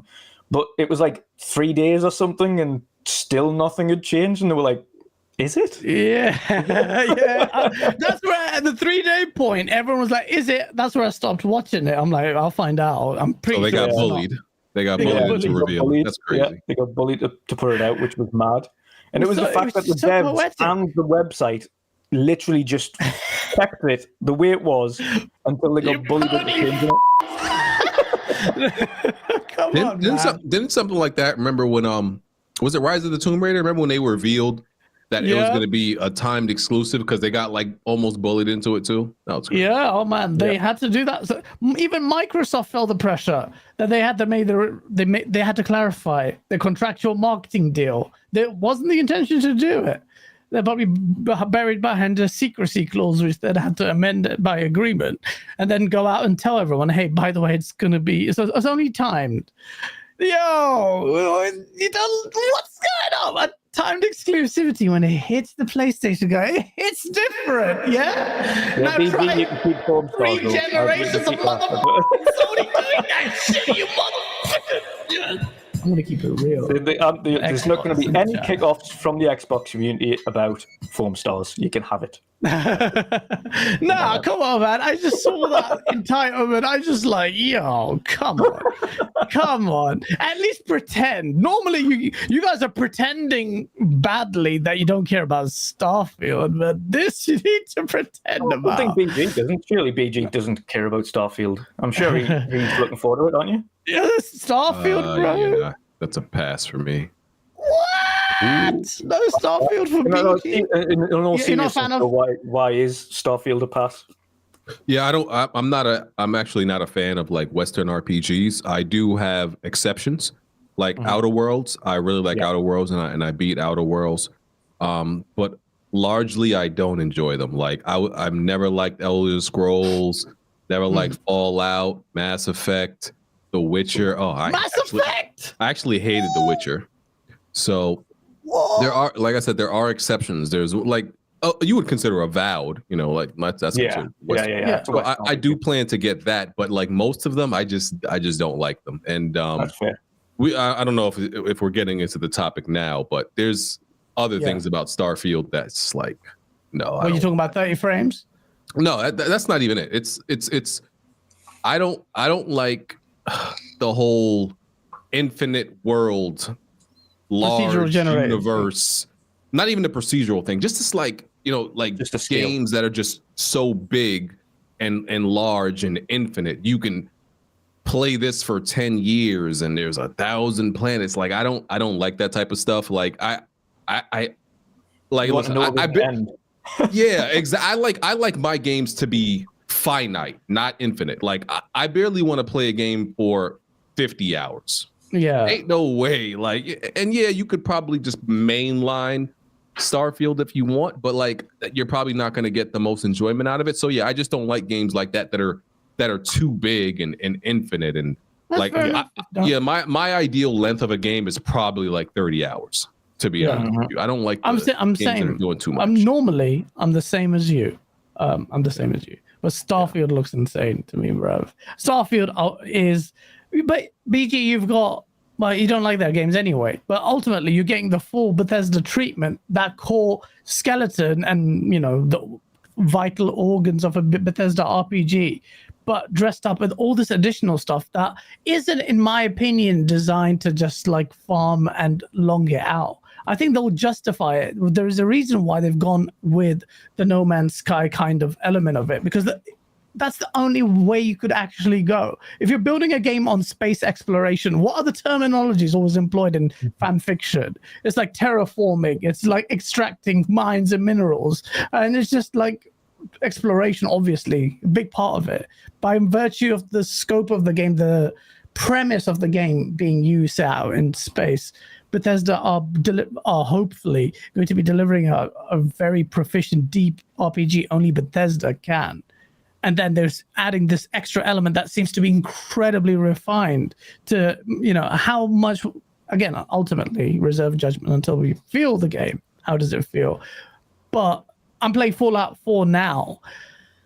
And the rest of the world, like, barring the general mood of it, it's pretty fucking, like, the details, not that. It was never a pretty game. Even when it released, it looked ugly. The characters were weird. Like, even over here, so vastly improved. Like, the surroundings were very bleak. It was just sand and just desolate wasteland, which is basically the setting. But here, you're going to get so much diversity in just biomes, doing the same kind of quest loops or whatever. This game to me is astounding. I just can't stress enough how excited I am, because it takes the sci-fi elements of what I like, space and travel, then adds to it, and even the gunplay. We'll talk about it. Hey, what did you think about this? Because I could go on. But I made a video for it, so I need to shut up about it. My views are there, but. What do you think about this, Dutch? Like, are you as hyped? You must be. You bought the freaking controller like me. So yeah, I've got a premium edition as well. I wasn't like, I was looking forward to the game before I seen the extended showcase, but I wasn't like ultra hyped. Like, I was still one of the ones that were thinking this game is so big. It's a dread to everybody though. When you go into this game, you're just thinking, Jesus Christ, this game is massive, like beyond massive. It's huge. And you always think back to the likes of Skyrim when you were playing it. You're like, this is going to be at least a couple of 100 hours, like minimum. Yeah. Oh, and they're like, oh yeah, you can finish the game in like 40 hours, 50 hours. I'm like, nah, it's not 40, 50. There's no way that's 40, 50 hours. Yeah. And people have said that. I laughed the other day. You had that, how long does it take to complete Diablo? And someone said 19 hours for the main thing, or 50 hours if you're doing everything. I'm like, no, it's not. It's like, I don't know where someone got that number from, but it's nowhere near that short. Is it? Longer than that? Wow. Massive, yeah, it's massive. But even this though, like the full details, the combat looks absolutely mad, like super refined, really smooth, really good. Like, it looks like really good gunplay. I like the fact that you got the differences between first person and third person. You can change for them on the fly. So I'm going to go third person exploration, first person for when I'm doing close combat and shooting. The level of detail they've got in the world, the universe, all of the different biomes, the gravity changes on every planet, the atmosphere is different on every planet, depending on how far away from the sun. The atmospheres are different because of the sunlight and how far away it is from the sun in that particular system. And everything is so thought out. And the only thing that seems to be kind of outside of people saying this is just far too big for me, I'm not interested, it's too infinite for me, which I understand, because it's a good concern to have, especially when there's so many games coming out. You think, no, this is just too big. I don't have time. How are you going to do that? Yeah, do this and time. But the only other concern which doesn't bother me is the randomly generated worlds. I'm not worried. They explain how they do that. It's pretty good. To me, and it's good, I think, because again, it means that everybody's playthrough is going to be different, no matter how many times you do it. Yeah. No one's live stream is going to be the same, because everyone's world is going to be generated a little bit differently. Yeah, what they have said though is that they randomly generate the planet. Yeah. And then the handcrafted assets go on top of that randomly generated planet. So everyone's going to have the same handcrafted assets on those planets, but not necessarily in the same place. Yeah. Not necessarily in the same areas, so we're all going to have technically the same content, but the planets aren't going to be the same. So that I like, because it means that nothing's the same for anybody. No one's experience is the same. Everyone's a bit different. The ship building's insane. The base building's insane. The space combat, the fact that you can hijack ships, you can go aboard, you can hijack ships, and then steal the ship and take it for your own collection, is like, I didn't even think about that before they talked about it. Crazy. Like, like insane. I like how they're kind of hinting towards these kind of weird powers, force powers essentially that you're getting, which seems story based around these fragments that you're collecting. Yeah. So there's just so much. There is so much to take in, and it's a case of you had to go back and watch the deep dive a couple of times to kind of understand everything they were trying to kind of purvey in that. Yeah. But yeah, it shot straight up from like being semi looking forward to it to being really, really hyped. I mean, I was for it. always really looking forward to it. Like, this is going to be good, but I did not expect to be hooked like this. I didn't. I knew we were going to get it, but to this level, like, it's very granular, right? Like down to every little thing that they allow you to do, and like for people who like that type of stuff and this extreme granular level of customization and options and exploration, I'm sure it's going to be a dream to them. But everything they talk about in this game, for me, man, it sounds like a horror story for me. Like I just like, bro, like even games I love, like I remember playing like Elden Ring, bro, and everybody, gets to the part where you go up north and the map opens up and you're like, oh, there's way more, right? Yeah. And that blew everybody's mind, mine too. But then you go, I think it's east, and then the map opens up some more. I was like, man, come on. ain't no way. I do not want, and I love Souls games, but even me, I was like, bro, I don't want to do this anymore. I don't. Like, I just don't want my games to be that long and, to be this large. Like, I remember playing like Red Dead. Red Dead dragged. Red Dead 2. Because Red Dead 1 is like one of my favorite games of all time. It's in my top 10. Red Dead 2, though, that game is a chore to play and it's too damn long, So for me, I just can't do games that are just so damn, take so long to beat. There's too much to do. Yeah, I personally just can't do it. Yeah, and I don't blame. If that's the case, then that's a good one actually, because I would imagine then you've probably got the same thoughts on Ragnarok, which was a substantially larger game than 2018. I think the puzzles elongated because I think without those puzzles, the game is probably shorter. So yeah, I think they could have done without some of those. I don't even remember what's the actual length of that game. It's under 28 hours or something. Yeah, the 30. 37, 38 hours, I think. I can't remember what I beat it in. They definitely fluffed it. They fluffed the game. So I wasn't a fan of all the fluff they added. So yeah, I just like my games to be ideally under 30 hours. There are exceptions with like RPGs and stuff, but generally, yeah. Fair enough. And I get that. But Starfield is a game that you'll be playing for years because you won't just spend hours and hours and hours. But, well, you might do, but it's like one of those games you'll switch back on to just explore another planet on an evening and then go back, maybe do a mainline quest, and then you'll, especially if you're older. Judging by what they said as well, though, guys, like even the mainline story is going to be close to, it's anywhere between 40 and 50 hours, so it's still a lengthy mainline.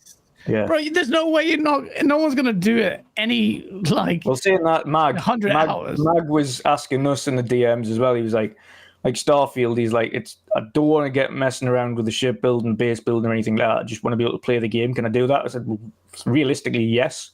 It's still going to be a big game, but realistically, yes. You can just use your regular ship and just fly around in that for the entire thing, and just upgrade that little bit so you can go further out. But realistically, you might have some. Yeah.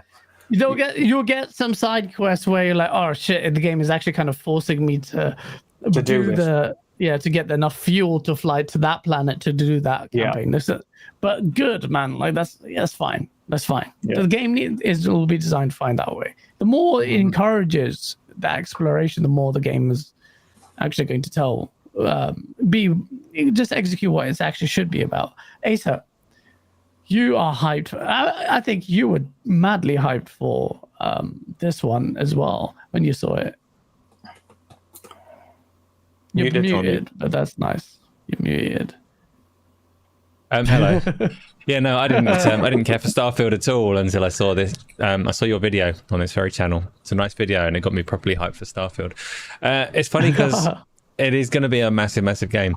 that people can invest hundreds and thousands of hours into, which is a weird counterpunch to the Game Pass strategy in a sense, because there are a lot of people, like, there's a lot of people here that play loads of games already, and you're seeing Starfield as like, it'll be there on the side that you play for a long time while you dip in out of other games as well, and that's fine. It's same with Diablo 4 though.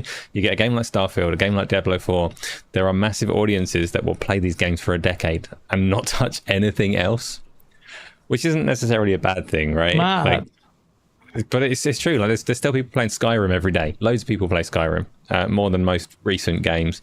Fallout as well. And Starfield, there will be people playing this in a decade, like for sure. Yeah. Probably even at 60 frames per second by that point in time. It's one of those games. It is an event. It is. There's a chance that people will be very underwhelmed with the performance. It's funny because they talk about it being locked at 30 frames per second, and I think some people maybe interpret that as meaning that the game is going to be locked at 30 frames per second. It's capped at 30 frames per second. You will be able to tank it lower if you want to. It's a Bethesda game. Will tank so lower. Yeah. You can collect every cup, every sandwich in the game and explode them all in one location, and you will be able to tank that frame rate, I'm sure. Yes. And that is, to be fair, that is a disappointment, the frame rate, though. The 30 frames per second thing, I'm sure it's already been touched a little bit. No, we haven't. You look at the scope and the scale of the game and the ambition of it, and you can understand the trade-offs that they're making, and you can accept it. But you also are being a little disingenuous if you say that it doesn't make a difference, because this is a game that you can potentially play as a first-person shooter. And the clips that we've seen, even in the trailers, don't hold that 30 frames per second.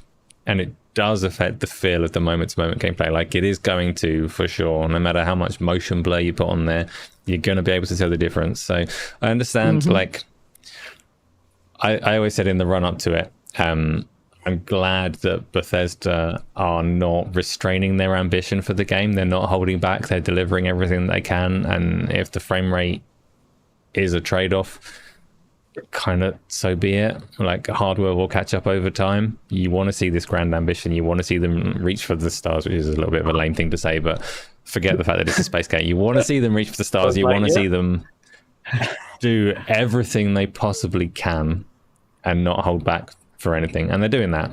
So everything about this trailer, everything about the Starfield Direct that they showed at the end of the Xbox showcase, like, unequivocally brilliant. And obviously we haven't played it yet. There's a chance that some element of it will undermine the whole thing and it will turn out not to be one of our favorite games ever. But for me, I still play Skyrim. Obviously I'm playing Skyrim in VR. I really hope that the modding community lets me play Starfield in VR, because it's such a perfect setup. I will play it forever and ever and ever. You know the will. Yeah. You know the will is. Of course they will. Well, it's a funny one, because Bethesda, like, traditionally for the last like 5-6 years that VR has been a thing, Bethesda have been one of its biggest supporters. So pretty much every IP that Bethesda have, you can play in VR. But obviously Microsoft requires ZeniMax, and Microsoft won't let them do that anymore. So Starfield is not, like, I very much don't expect it to get official support, but I hope that the people that are there that have that passion for it just leave some nice little hooks in for the modding community, like make their job easier.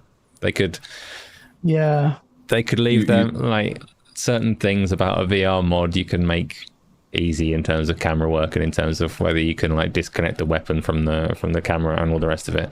So just leave that in there, then it'll be like days until the VR version is available. If they make it difficult, then I'll be waiting a bit longer. But ignoring that, I know that Starfield and VR is not the conversation that people are here for. Starfield in general, it's going to be massive. It's going to be incredible. It's going to be 30 frames, well, 20 to 30 frames per second, and I'm going to love it. I'm playing on the PC. Well, I was going to say, judging that, the one clarification that I've kind of afterwards in more conversations was the footage that was shown at the Starfield Direct and latter was Series X footage. So that's visually what you can expect to see from that. On Series X, it does overachieve 30 on a lot of occasions, but it wasn't enough to hit 60 consistently. So it did hit 60, but not enough. So I would really like to know what the game feels like. I would really like. This is something that I can't answer at the moment, because obviously if it's ranging from like 30 to 60-ish, there's an option there for people with variable refresh rate displays that will be somewhere in between, and then you still got a lack of consistency, but you've potentially got a much better experience than looking at 30. I haven't played it. People at Bethesda obviously have, so it could be that it's so wobbly and all over the place that actually it doesn't feel as nice as 30 frames per second. But in my like ideal scenario for the Xbox console, you'd lock it to 30 frames per second. You give nobody any options, but if you detect a variable refresh rate display, then you enable that and you let it run and you let it run smooth. Then you unlock I it. say that without having played it with that variance though, so it could be that it's a terrible idea. My thinking around this, and this is completely hypothetical or even just out there, my thinking around this is that they're probably looking into some form of performance mode, but it's nowhere near completed or in a stable enough scenario to release before review copies go out. The one thing I think this team doesn't want and doesn't need at the second is you release the game with the 30 frames fidelity mode, which is what we're getting at launch. We're getting that 30 frames locked 30 for release. Yeah. What would really not do them well, especially for review copies and reviewers, is having a performance mode that is trash at launch. Like, you release it with a 30 frames fidelity in a performance mode, but that performance mode is just terrible. It either has loads of pop-in issues or it has severe kind of frame spikes and jitteriness. Like, there could be multifaceted reasons as to why they're not releasing that at launch. I absolutely think they will release a form of performance mode further down the line. We know Todd doesn't want to. Yeah, absolutely. I agree. I don't. If this is a game that they actually intend to live on for 10 years, in those 10 years, they're going to release a patch, like some type of performance. Yeah, I don't think Series S won't. Series S You might will get a absolutely mid-gen not. console by then. And Yeah, a mid-gen yeah. console. Shout out to Dealer Gaming in the chat. Next topic is about nipples. I was going to say Series S, I don't think will. I think Series S will remain fidelity. And that's not anything against Series S. I just think if you have a look at the game and its scale and its size, it is going to be more taxing than the recommended suggests on PC. I was going to come back to your super chat face. Face Trendy, Brooklyn, New York. BG, sorry, you're going to say something before you interrupted. What do you say? Yeah, no, I was just going to say, playing at 30 frames is okay if you have absolutely no choice, right? You know, if that's the only thing they give you, you kind of just got to deal with it.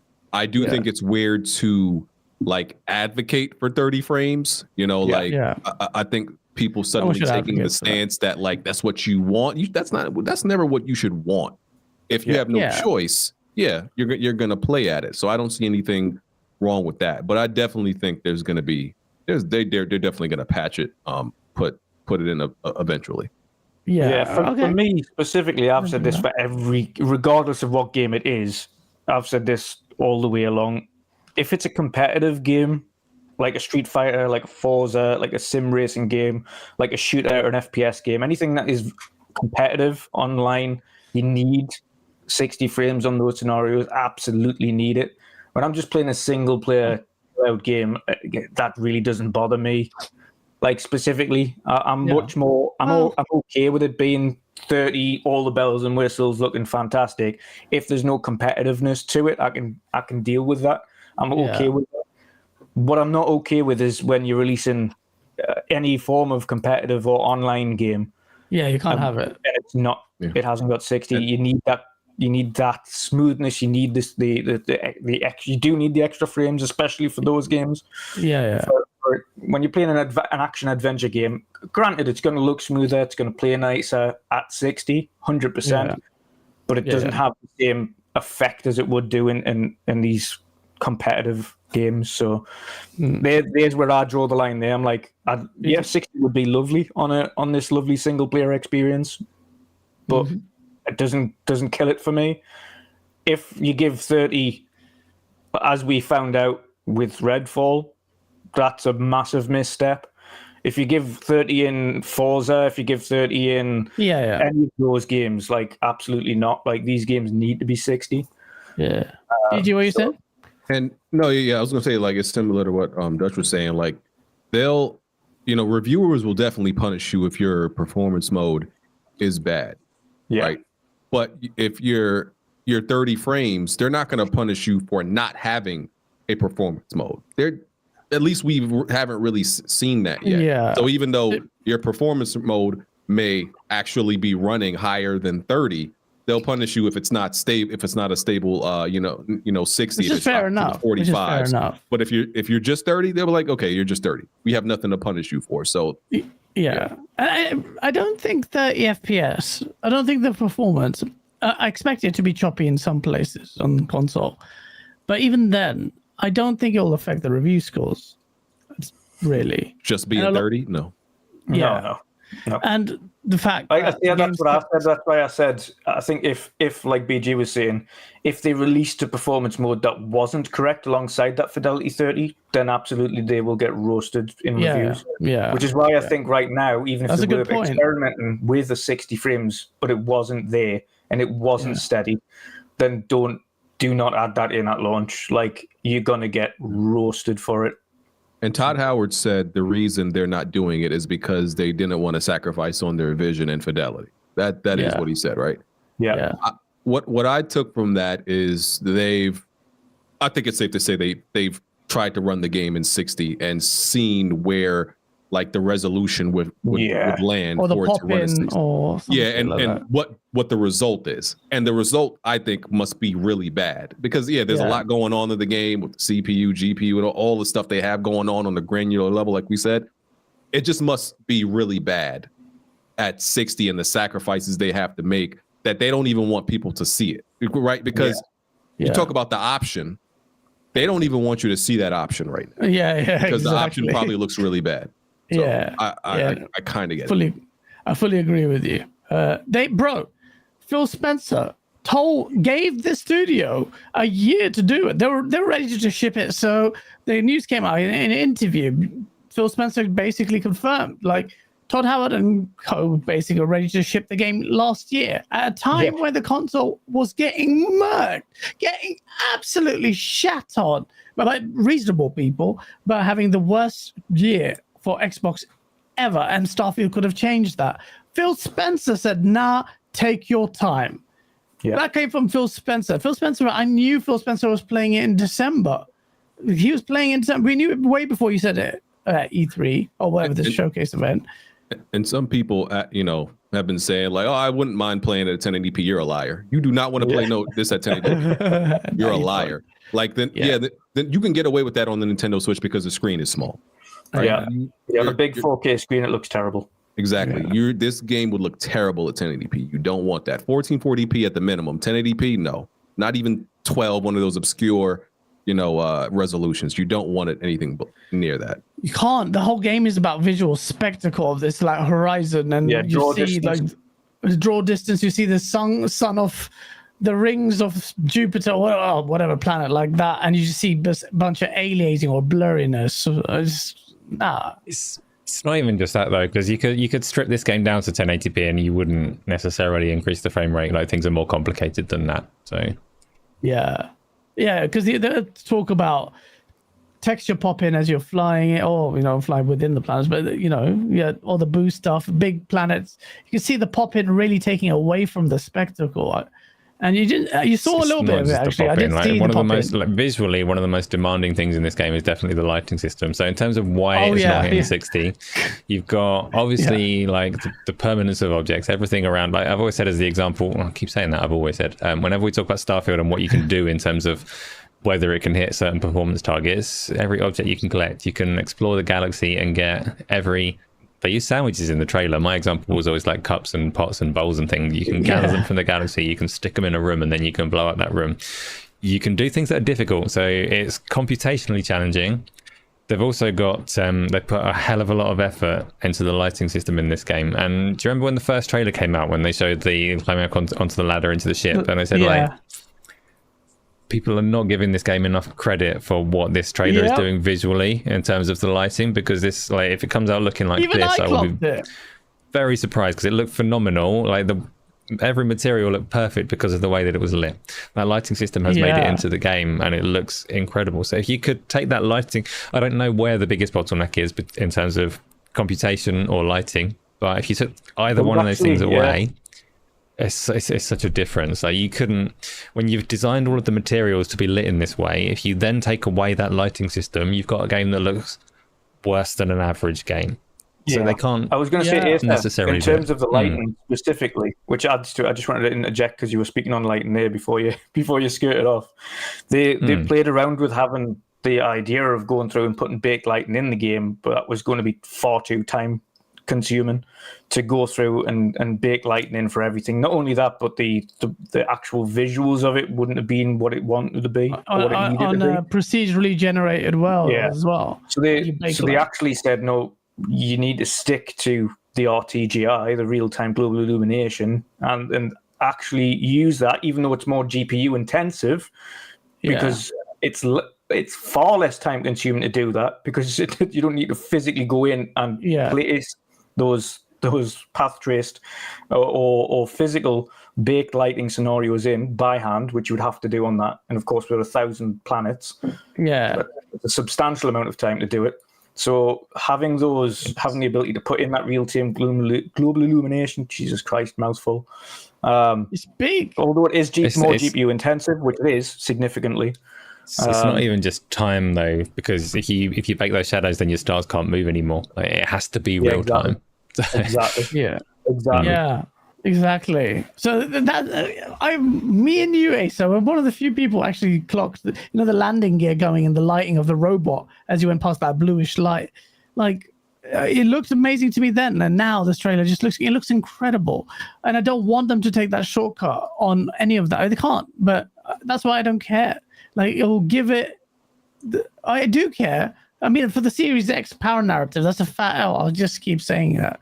I've said it so many times, but I don't care, because Starfield is just, no game out there has excited me like Starfield. In fact, I was thinking all of last gen, I didn't feel the hype for any game. Maybe like Halo 5 a little bit, but not like, because it was a Halo game, but not big hype for a new game for a whole gen. But I feel it for Starfield. It reminds me of just before Mass Effect 1, when the Mass Effect 1 trailer released. Immediately, if you're old enough, remember all the hype that was just like, what is this? What is this? Like, it was a new IP at the time. You didn't get about Shepard and the Normandy and all that crap.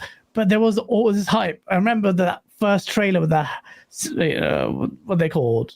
With the hand freaking ship just lands. It's just like, yo, what the hell is that? Just reading it comments, and I see these comments all the time as well, by the way. Cyberpunk has a dynamic global illumination and it's 60 frames. Cyberpunk's a singular city. Yeah, not multiple. Planets. And how did Cyberpunk perform at launch? What are we doing? We're bringing up Cyberpunk and real-time global illumination in Cyberpunk isn't on regular. Come on, Asa, you know that all too well because you've played it with all the bells and whistles and fully path traced everything. Path traced. You know that game is intensive. Honestly, I couldn't tell you how it's lit in different modes across consoles because I can't remember. Global illumination is a funny one because it's a tech term. It covers such a span of technologies. I always remember Fable Legends, which got cancelled in the end. That was an Xbox One game, and one of their signature technologies was the way that they were handling global illumination. So there's a lot of different ways to achieve it with different performance costs. I'm just saying that Starfield's lighting, like you can see on screen without really thinking about what technology is powering it, you can see that the lighting is really, really damn good, and just believe that it's expensive to do that. Face 23 Brooklyn, New York with a $20 super chat. He says, why are people involving PlayStation in the 30 FPS convo? So far, all this gen, all PlayStation first party games have had a performance mode. Gives a lot of options to their consumers. That's true, and actually PlayStation has done, let's be real, the fact that Redfall released, the argument is dead. Like, so far PlayStation has, on its performance point, completely slapped around Xbox. I'm sorry, but yeah, it's going to be hard. I'll start comparing those narratives. Again, Redfall rightfully needs to take the heat for that one because it is of similar scale to everything that PlayStation have released in terms of its size. Yeah. But there is nothing, and again, people need to scratch this out because they just assume 60 frames is a realistic possibility on Starfield without completely detrimenting visual fidelity. There is nothing of similar size on console. There's nothing on PlayStation. And name me even a future game that you think will be on that level. There's nothing on there. And there's nothing wrong with that, you know, like PlayStation isn't making any game like this. So we'll happily have that.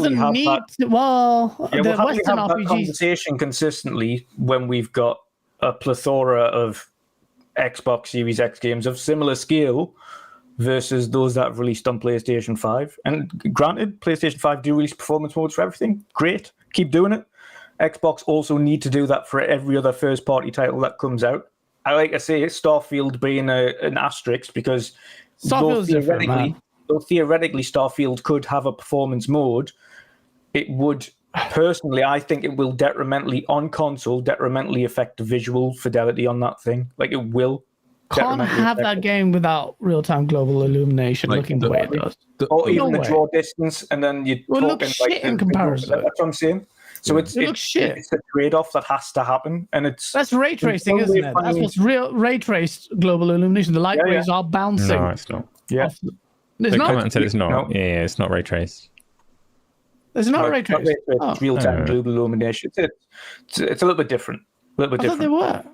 Like that's why I was saying there are multiple ways to achieve global illumination. Ray tracing is one that you see in some places. The light needs to bounce, but it's not the only way by any stretch. Like, say, Fable Legends had a global illumination solution that was on the Xbox One and definitely not ray traced. So there are lots of ways to do it. Proof is in the pudding, though. Like, you look at how good the lighting system is in the game, and you can kind of derive from that it's going to be demanding. I will say this might be a little bit unpopular, but in terms of what each platform has, I don't think that the Xbox platform has anything that touches the kind of fidelity of Horizon Forbidden West either. So it's not, it's like, it swings and roundabouts. There are things on the other side if you want to get all hostile, which I really don't. I was playing Horizon Forbidden West the other day, and I shot a pelican and it face planted into the sand, and where it landed there was like pelican shaped slide in the sand, and I was like, oh, that's really cool. And then a big dinosaur smashed through the trees and tried to kill me, and it's like, both consoles are doing really good things. There are lots of developers. It's not that Bethesda are the only good ones out there, and there is nothing good on other platforms either. Be excited about multiple things. We're not saying that. I'm not saying that to you specifically, but generally. It's like what I was saying earlier. Like, Forbidden West is probably the largest game in terms of like scale and size that PlayStation has made for the PS5, but it's still finite. Like, where that game starts and where it ends.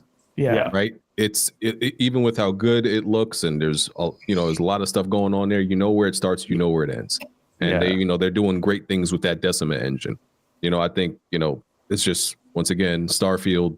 They're trying to do the most they can. That's where I think the difference may come in for them. That definitely. Overall, though, my view of the power narrative is squarely in favor of PlayStation. If you're still crying about teraflops and about the wins on resolution, I think you shouldn't even have in this level of conversation. Maybe that fate will change, but by then the mid-gen consoles will be out.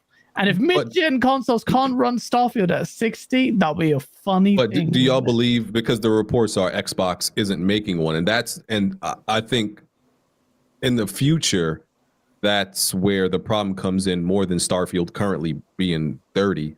It's that if they're not making one, then, when is that possible? Yeah, are they going to spend that time just like you said in 10 years? Performance patch, but then maybe.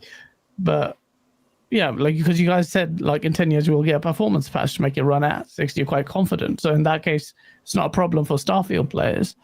It's a problem for Xbox not having a mid-gen console, though, because that at PlayStation, if there are, like, Tom Henderson has already confirmed there's one that's coming next year. Like, he's been quite reliable. He's had pretty right on the mobile things. But that's going to be a weird thing. Face, thank you for the further $2 super chat. I did read your super chat, and he goes, imagine PlayStation 5 Pro comes out and there's no Xbox Pro. Oh shit, that's what I was just talking about. I mean, bad luck for Xbox. Are having those conversations, and they're definitely looking into it. It isn't a case of it is or it isn't coming. I'm not sure on the timescale of that performance console, that upgrade mid-gen refresh. There was definitely something that they were thinking of doing, definitely something that they were looking into, but where that timescale is now, based on where things have been going recently, the knockback that everybody had, and again, PlayStation's performance or mid-gen refresh would have already been announced by now had it not been for other knockbacks earlier in the gen. And it's the same with Xbox. They're kind of revising their plans in certain respects. They're focusing right now. Yeah. But with Xbox, but Dutch on Xbox, even if they released a mid-gen console, I still think, and Asa, you can tell me if I'm wrong here, this is a technical point, but I think Xbox still...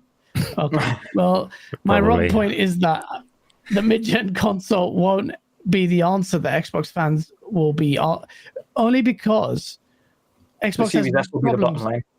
Well, yeah, Series S is going to be the weak link, which is a massive headache again for another developer, another SKU, because the Series S just stretch things out more.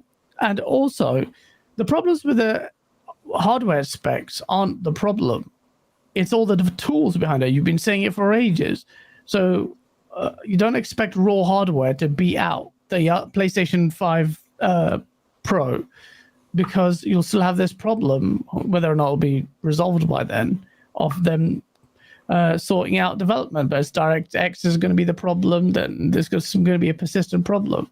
I think mid-gen refreshes, though, GaaS, are just additional power. There's nothing that mid-gen refreshes do that are different technologically from anything else that is currently on the generation. So they'll still be, from development standpoint, they'll still be identical in the tool sets. It's just you've got far more headroom on what these refreshed consoles will have.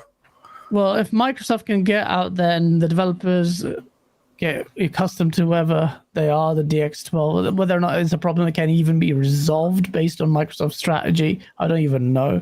But it'll be interesting to see. I think the people are clamoring for a mid-gen console. Again, that mid-gen console will not run Starfield Fix 60. I'll tell you that. Because I think, why? Because the PC version is not going to run smoothly. Asa, I reckon the PC versions of this game is going to struggle, man. I've not had this game minimum requirement is an SSD. When have we seen that in a PC game? But isn't even the recommended really RTX 2080? No, the minimum is an SSD. Yeah, the recommended though, which you don't want to play minimum because no, the graphics card. It's talking about SSD requirement. What's the recommended 20? You said the recommended is 2080. Recommended is 2080. Yeah.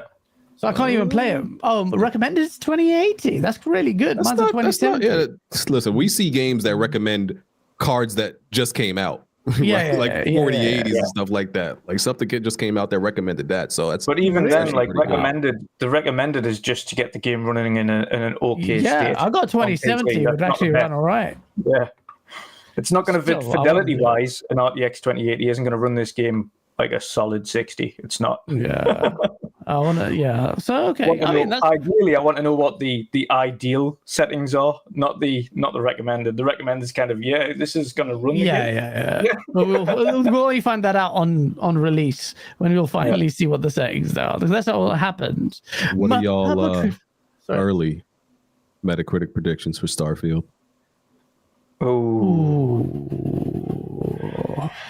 God, you know what it is? What I've said though, and what I've said beforehand, and I'm not even joking about this, but if they realistically want this game to have any reviews in public hands anytime soon, this game's gonna have to go out to reviewers in like August, beginning of August. They're gonna have to have a solid month on this game to be able to get through that thing. Yeah, 2 weeks, surely. No, 2 weeks for Starfield. I'm pretty sure they give like for Breath of the Wild and Tears of the Kingdom, they probably had that like a month, probably. Yeah, well, in terms of, so your early review score thing, I've been tracking the user reviews and it's going to score a 0. Yeah. But for its scope and size, about everything. For its scope and size, guys, it absolutely needs a good month in reviewers' hands. It does. It's just far too big. Well, what's your Metacritic prediction though? They will get the time. Don't worry about it. For me, anywhere between 88 and a 91, I think. There's a wide range. You got to give one number. It's a 3. It's a 3. 88 and 91. And that's based on... Bro, based on a number there's of a big factors. difference. If you said 89 and 90, the difference between that is so massive in the gaming world. That means you made a difference of not one, but 1 million, because they care about that 9. But BG made a 0. perfect point. BG made a perfect point. You could have 90 people review this game, and it only takes like 3 or 4 to knock it down out of it. You could have loads of people like... He's making excuses. Not, First he said they were going to give him enough time to play the game. 88 and 91, it's a 3. That's 3 different. Where's the confidence, Dutch? You talked a big game about how good the game is. You have to back him, bro. But I'm already thinking it's not one person's point of view. You're talking wide scale, which is why I'm saying that. No, that's not true. Wide scale perspective. It's not your review, yeah. Wide scale perspectives is going to be, some people are going to, and I guarantee you'll see that in there, despite them telling them how big this game is. This game's too big. It's going to be a review point. This game doesn't do this or this. So there's going to be certain points that we disagree with in these reviews that are going to knock it down or place it up. They're going to, a lot of these things that they've said in this deep dive are going to be held to complete regard. They're going to be like, okay, well, you said the character creation was really great, so that's going to get completely analyzed in depth. You've said about the planets and the atmospheres and how they work. That's going to be analyzed in depth. Everything that was in this deep dive for the game is going to be taken as note, as serious points. So they're going to be analyzing those in these reviews and saying, listen, these are the points that you've stressed are great or amazing. So these are the points that we're going to stress on as well in these reviews. So it's going to be wide ranging, which is why I give it a wide ranging score. If this was a simple game, I'd give it a simple scoreline, but it's not. Fair enough. I'm gonna say 87, 86. Because like you said, I do think there are gonna, Todd Howard and his crew talk, they're really good at marketing their own game. But the thing is, every developer makes their game seems like it's the best thing ever made. You've never heard a developer say anything, but even if the game comes out to be absolute trash. I mean, Redfall, they didn't say a word. Bro, they sold you a bill of goods with confidence, with their chest. They told you, they fooled me. Exactly. So, well, you were saying the same thing on Star Wars. Didn't you say that on Twitter? That the Star Wars, you clipped that there was shared a clip of someone goes, you could do almost anything. You see that thing there, you can do that. I'm like, really? In this Ubisoft? Yeah, Ubisoft's Outlaw. Yeah, and I'm like, I'll believe it when I play it. They just talk it up so much. So I think some of those things in a game where you're doing so much. It's hard to do all of them extremely well. You're going to excel at some of them, but I think something has to suffer. So it's that. And even though I do believe whoever said it, they said that this will be the Bethesda game with the least amount of bugs. I do believe them, but but there's still going to be some bugs in there. By virtue of it being the Bethesda game of largest scale, no, it's going to have the most bugs. So, like, even with the extra development time, they're going to be everywhere. And it's going to get like a 94. You actually believe that, though? Oh, okay. He doesn't. Listen, I'm going to take them at their word this time. That there's going to be. It wouldn't be the same. It wouldn't be Bethesda if it wasn't a little bit janky, though. Let's be honest. But they've had a year, bros. They've had a year to test. I played Skyrim last year, and in the intro sequence, a dragon is supposed to knock the roof off of a house so that you can progress, and the dragon failed to knock the roof off of the house, and I couldn't progress out of the tutorial on Skyrim. So they've had time to fix Skyrim. So no, Starfield is going to have bugs in it. It's like, they say it's got the least amount out of any Bethesda game, and I reckon if you just play it by the numbers, by virtue of it being like 3 times as big as any Bethesda game, there are going to be more bugs just because it's bigger. Sorry.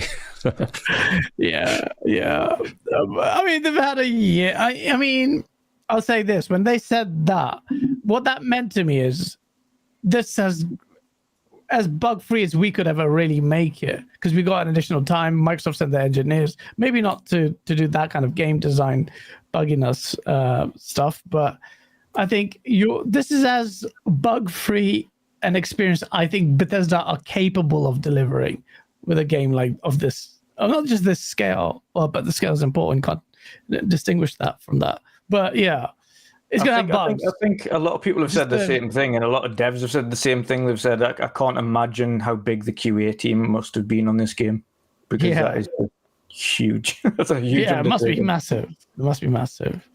Shout out to Purple Tree Frog for being part of the GameOnDaily family. You were there before. I think you just renewed it. Welcome, bro, for a year. AC2 Cold with a 777. Shout out to the Xbox community. We eating on Game Pass. Countless bangers coming up. Lion crying, poor live service clinching. Ryan is shaking up. Yo, listen.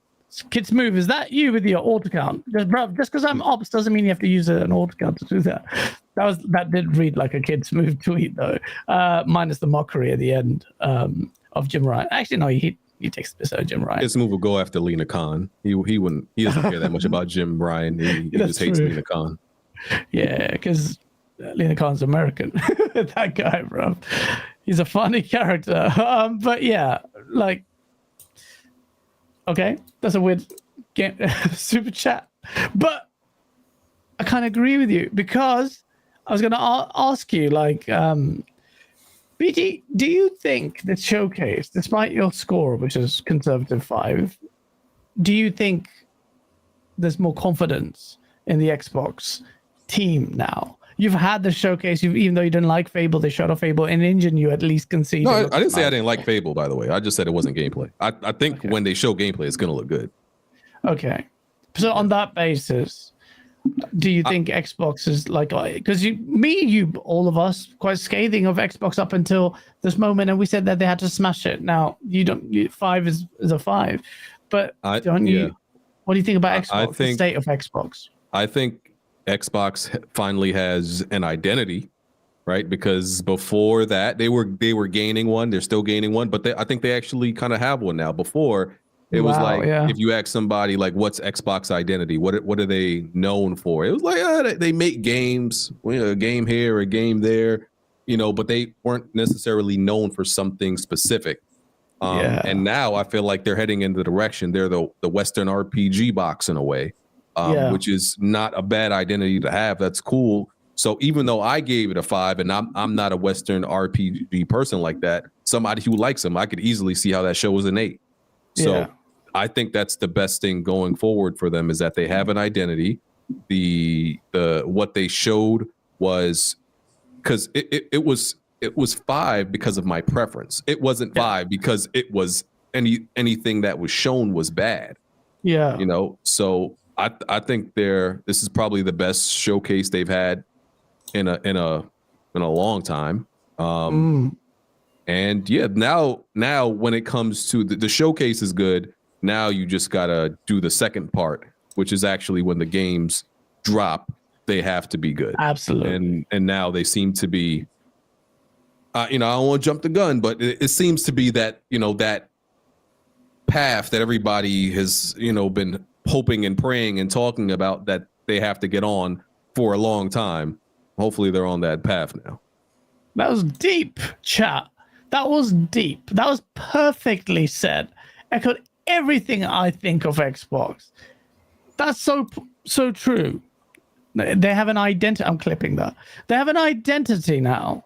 For ages they didn't. They had one on the 360 there's the dude bro shooter, but they came in multiplayer. It was an image they will never match because they were at a time of an industry where they just propelled online gaming on consoles to another level. You'll never have that kind of similitude. VR could have been that exception, but it's not going to be that. Conceptually it could have been, but it's not. So what's going to be the next big thing? But Xbox dominated. But the whole of last gen, everything just collapsed so badly. Xbox has not had an identity for years up until this showcase event, which finally, even if it's a Western RPG identity, which is very specific, which will change when you see Gears 6 later this year. But it'll still be squarely Western RPG. But it's an incredible identity to have because that's a niche in the Western console. There's synergy between that, but also the genre commands a lot of respect in the gaming space because of Witcher, because of Skyrim. These are big names, So like even all the like Outer Worlds are still. It's got a name. The quality of the game because of its scope is high. So Xbox has an identity now, which is very interesting. It's very interesting. It's gone completely in a more refined. I would say, if you're going to be snobbish about it and say Dude Bros were just simpletons, like a bunch of kids yelling and cussing each other's mums on, like party chat. Now it's like these are bigger games that are sophisticated. They are systematically demanding, or at least in the case of Starfield. So yeah, man, that's a big thing. Dead Planet with the $5. Because Sony releasing a PS5 Pro just as we were starting to get PS5 only games. So was the PS5 technically a PS4.5? Well, the mid PS5 Pro would be a 4.5. So let's say 9. On that point, Dead Planet, I will say that I forgot what I was going to say. No, I remember now. Microsoft have confirmed they're not working on any Xbox One games because they're trying to get fucking Series S to work, because it's making the Series S look bad, even worse. No, Xbox are not working on any more last gen games. Thank you, motherfucker. They've been waiting for this cross-gen bullshit to end for ages. It's not doesn't mean just gonna I messed it up. Doesn't mean that the cross-gen phase is going to end completely for everyone. It just means that at least Microsoft with this first party, which we kind of assumed anyway, has moved that way. That's also a signal to, well, maybe a reflection of the industry moving that way. I think so too.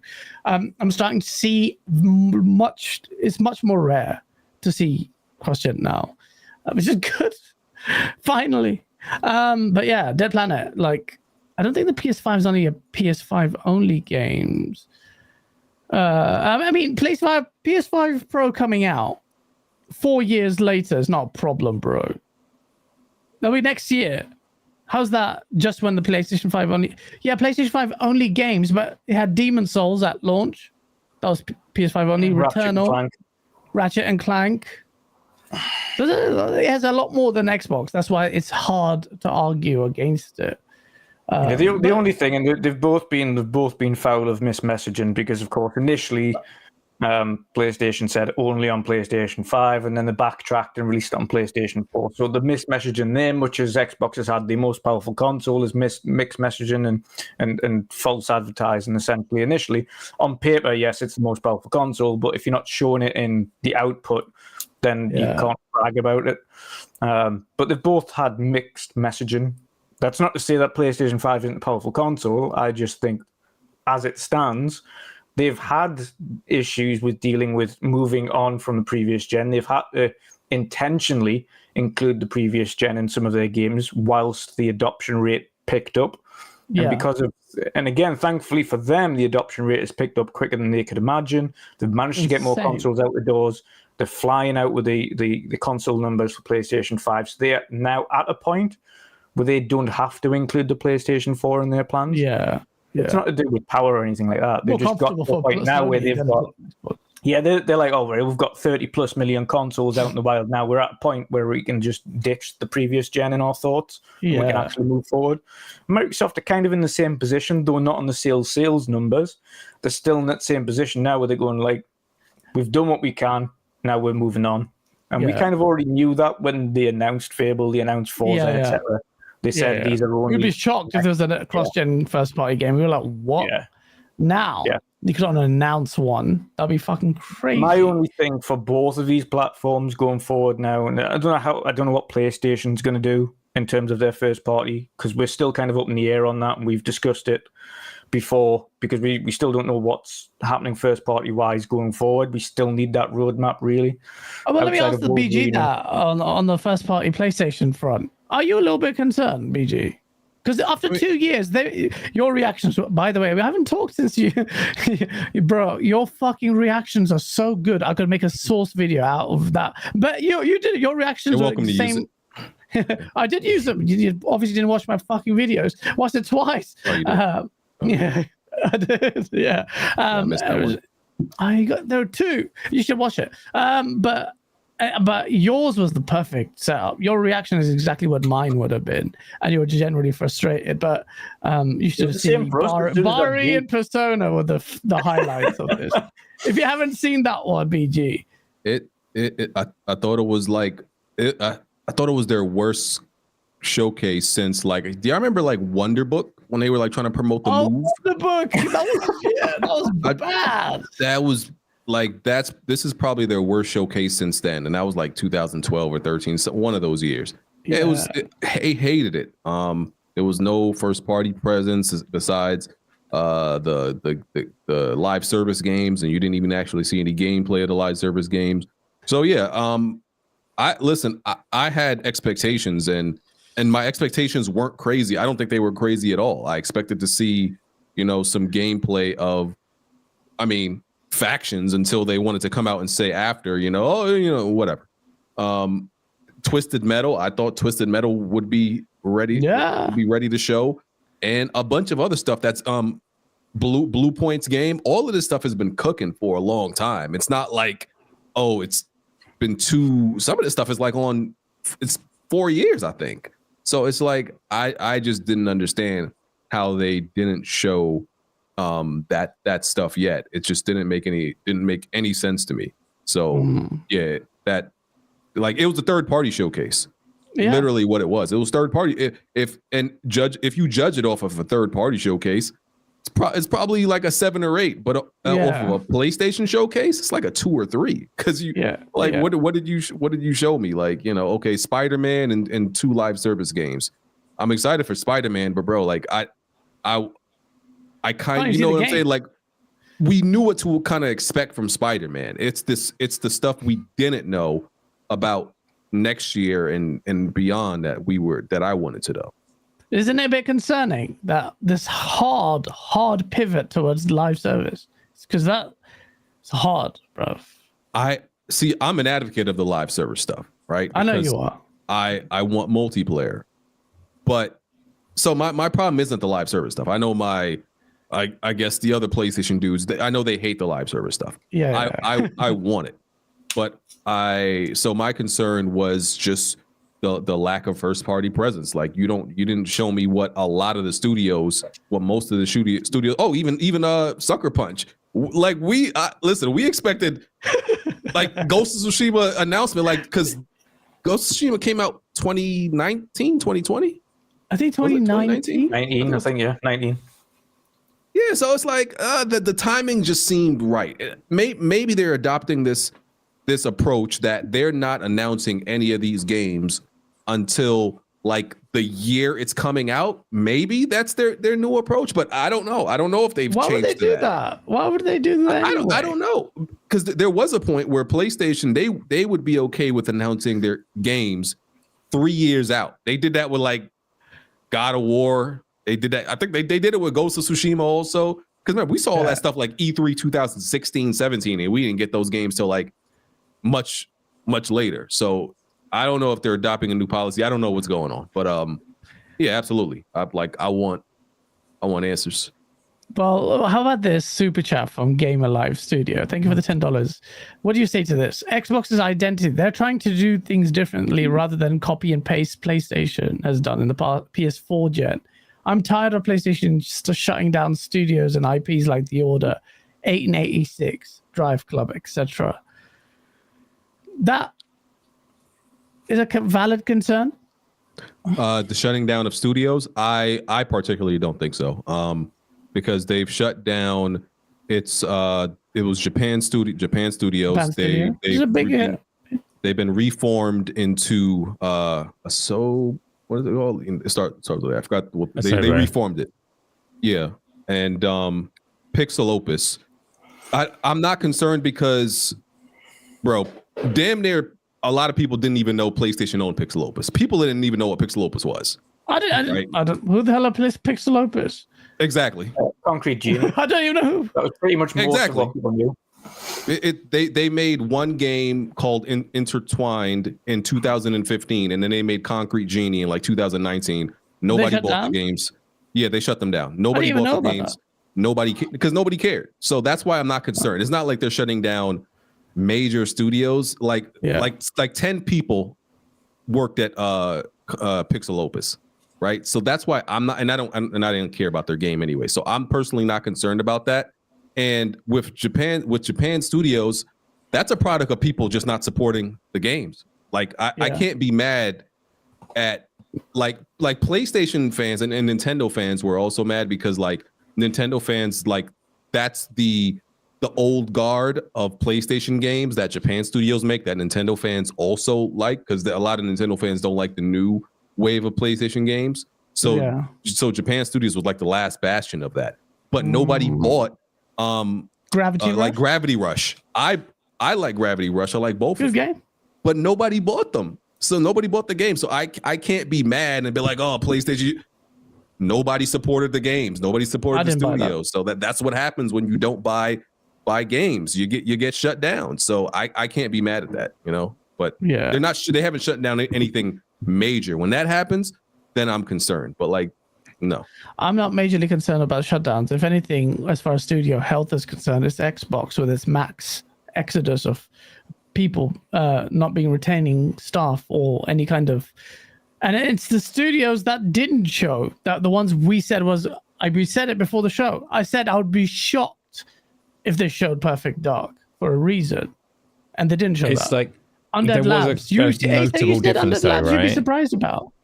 Yeah, that's like things aren't going well there. But there's I can't remember which studio it was, but an ex-developer from one of Sony's studios was saying that the development philosophy at Sony is that you get as long as you want and you can polish your games as much as you want, but you're expected to get 90 as your kind of meta open critic review score, which is it stands in like quite stark contrast. Well, I don't know. It's an ex-developer saying this, like it's hearsay, so it might not be strictly true. But you look at things like Days Gone, and like you can, I mean, you can see merit to it. You can see it. That's his name. He's from Santa Monica. He's former Santa Monica. He's the guy that went to Netflix. He said that's what all of them aim for internally. They aim for 90 Metacritics and up. Yeah, and do take it as hearsay because it's like it could be. It's not necessarily a strict policy, but you look at Days Gone 2 and the lack of Days Gone 2, and you can see maybe there is some merit to this. Like, and then you look at what Phil Spencer said a couple of weeks ago, where he says, like, if you're swinging for the fences and making games and games and games, you're going to hit some that are like 60 meta. It's inevitable that they're not all going to land. And you look at those different approaches, and all you can really say is that they're different approaches. Like there's merit, there's pros and cons to both of them, because there's like, you can't completely write off Sony's approach because it's been very successful for them. They've delivered some cracking games with that focus on quality. But at the same time, I think all of us really, we do want to see studios trying to innovate. So you look at the approach that Phil Spencer was talking about, you do want them to take more risks and try things and potentially have some failures. So pros and cons to both, very different approaches. Absolutely.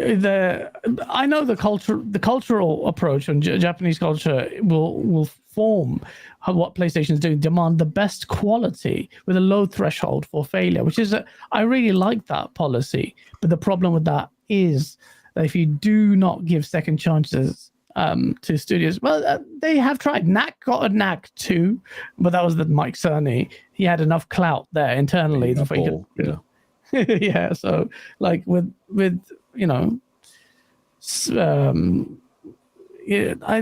I don't. Jim Ryan don't want he's not into the artistic stuff just for the sake of being artistic, right? You can make whatever game you want, but it better make money as well. That's his thing. That's the complete counter to Sean Layden, though, BG. He still talks about Vib Ribbon. Do you know what Vib Ribbon is? You must know. I kind of remember. Yeah, Sean was in it for the artistic, science, or just the art of making games. That's what he was passionate about. Jim Ryan, he's like, art is cool, but make some art people want to buy. That's his approach. So that could be, watch that space, guys, because you'll miss Sean Layden soon. Like I said in my video, Xbox guys, PlayStation guys keep saying fire Phil Spencer. Xbox guys want Jim Ryan to stay there for forever because there's that joke, like, the spirit of PlayStation is gone. There's Vib Ribbon right there. Music kind of game is really cool, very simple. It actually did all right, I think. Well, for the kind of indie title. But Sean Layden repped it and still reps it. I remember him on stage talking about Vib Ribbon. I was like, It's like one of those games where they mention like Vagrant Story. I'm like, oh yeah, Vagrant Story. Why doesn't anyone talk about that game anymore? But so that's the spirit of PlayStation. It's a bit weird, tentative, but doesn't matter. Just for a moment there, I thought you fell asleep mid-sentence. No. That's the spirit.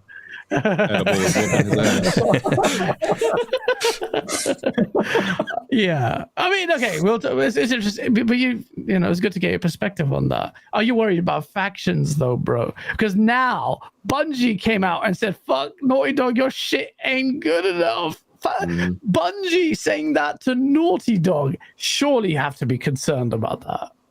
Yeah.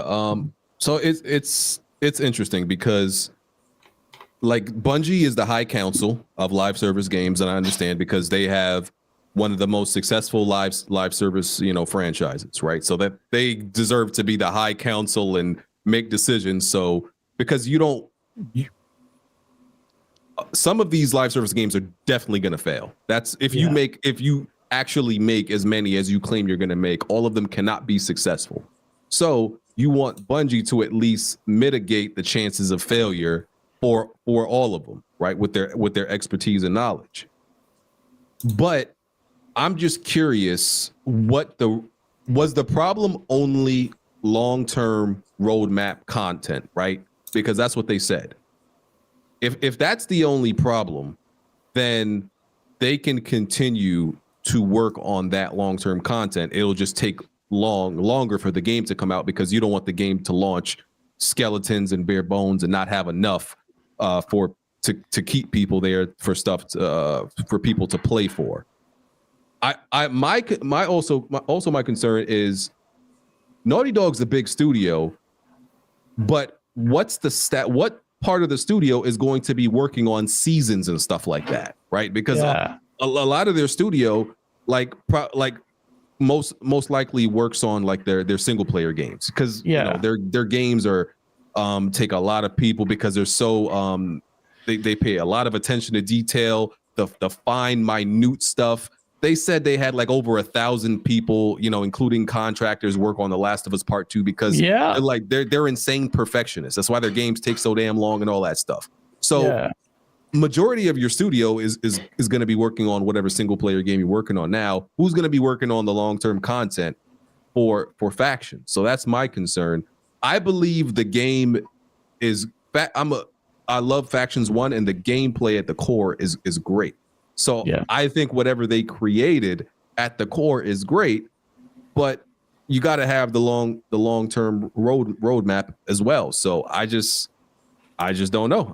And are you going to have the people to continue to create that stuff? So that's a great point though, because to sustain these games, it's easy to go and say, oh, we can build this game, but the long-term implications internally for a studio are pretty severe. Because if they contracted out so heavily, and Naughty Dog did do that for their single player game, what are we going to do? That's a great point. That's an excellent point. I do, there was speculation, is it going to get canceled? I'm not at the belief where it's going to get canceled. But I'm not like thinking about the game either at this point. I'm not thinking about factions and you've erased that from your memory now, basically. Put it in the back burner. Before I was like, all right, I was on top of them. Where's factions? Where's factions and all this stuff? I'm not really thinking about it no more. You can't, because I'm like, at this point, bro, you're wasting your time. You put out that infamous Twitter template, the one that everybody uses now. You put that out almost 4 years ago. Now, and you've used that like twice since then about factions. So I'm just like, you know what? Y'all got it. When and if it comes out, then it comes out. Hopefully they'll able to. A couple of developers were really vague. They made it seem like, no, we're not giving up, and we're not like canceling the game, because it does seem like they believe they have a good game at the core. But the last thing I'll say is, like, one thing I'm mad that they did was they expanded factions past just being a PvP game, because that's what factions is, just PvP. That's right? real. But with Factions 2, they said they added like this co-op like story experience.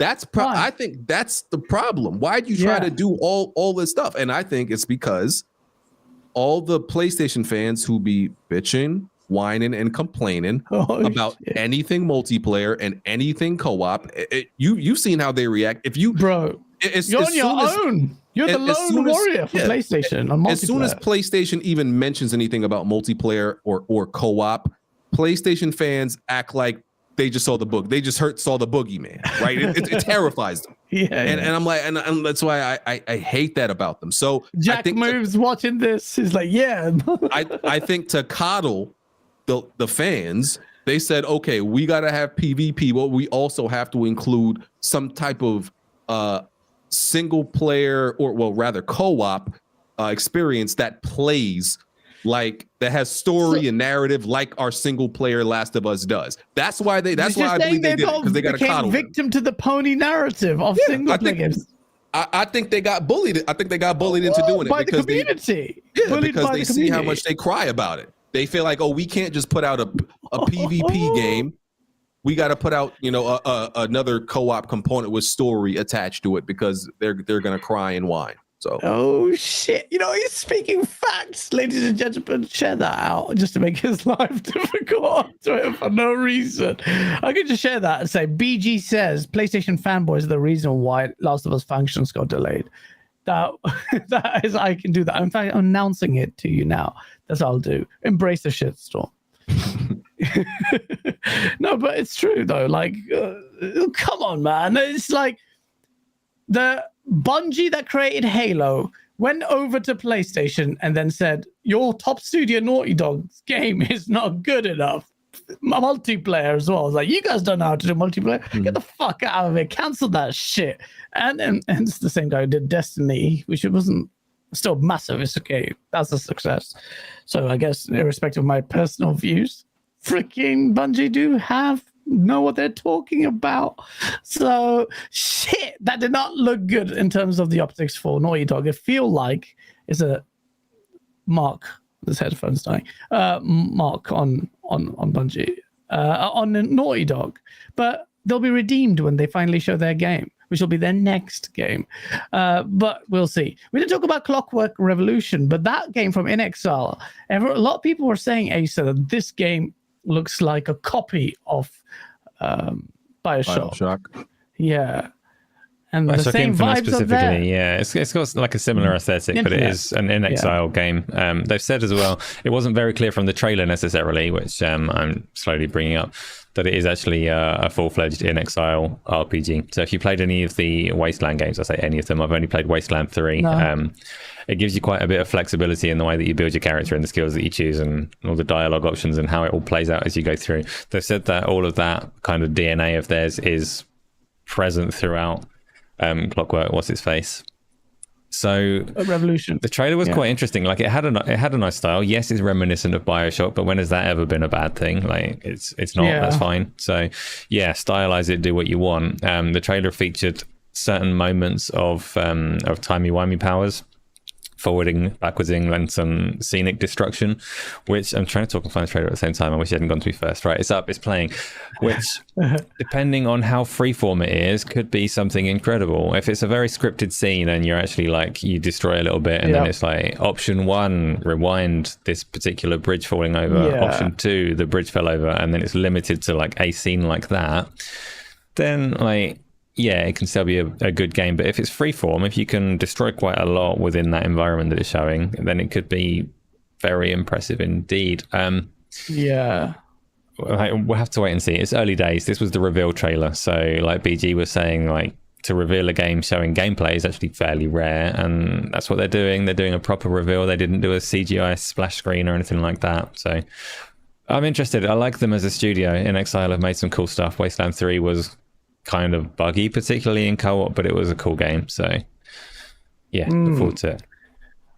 But what do you think about that, Dutch? Like freeform time warping, I think that's going to be a big question mark around it. If that's what we get, then there could be something special. But even without it, what do you think about that? Yeah, I loved it. It was one of my definite highlights of the showcase for sure. And to be honest, it was this. Why was this the highlight? I mean, I'm not judging you for it, but are you a big BioShock fan? What is it that's getting you so? Yeah, well, immediately as soon as it come on, though, I thought BioShock, and I think a lot of people would have thought that like this looks cool, and obviously it isn't BioShock, but it just immediately gives you that's a BioShock look. Like it's the world, the steampunk-esque kind of area, but it was everything to do with how they introduced the game.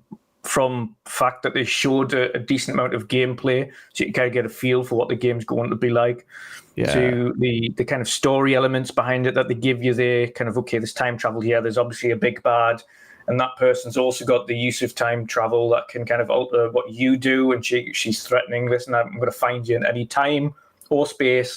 If you cross me, I can hunt you down. Like, I like that kind of element there where it was obviously this big evil.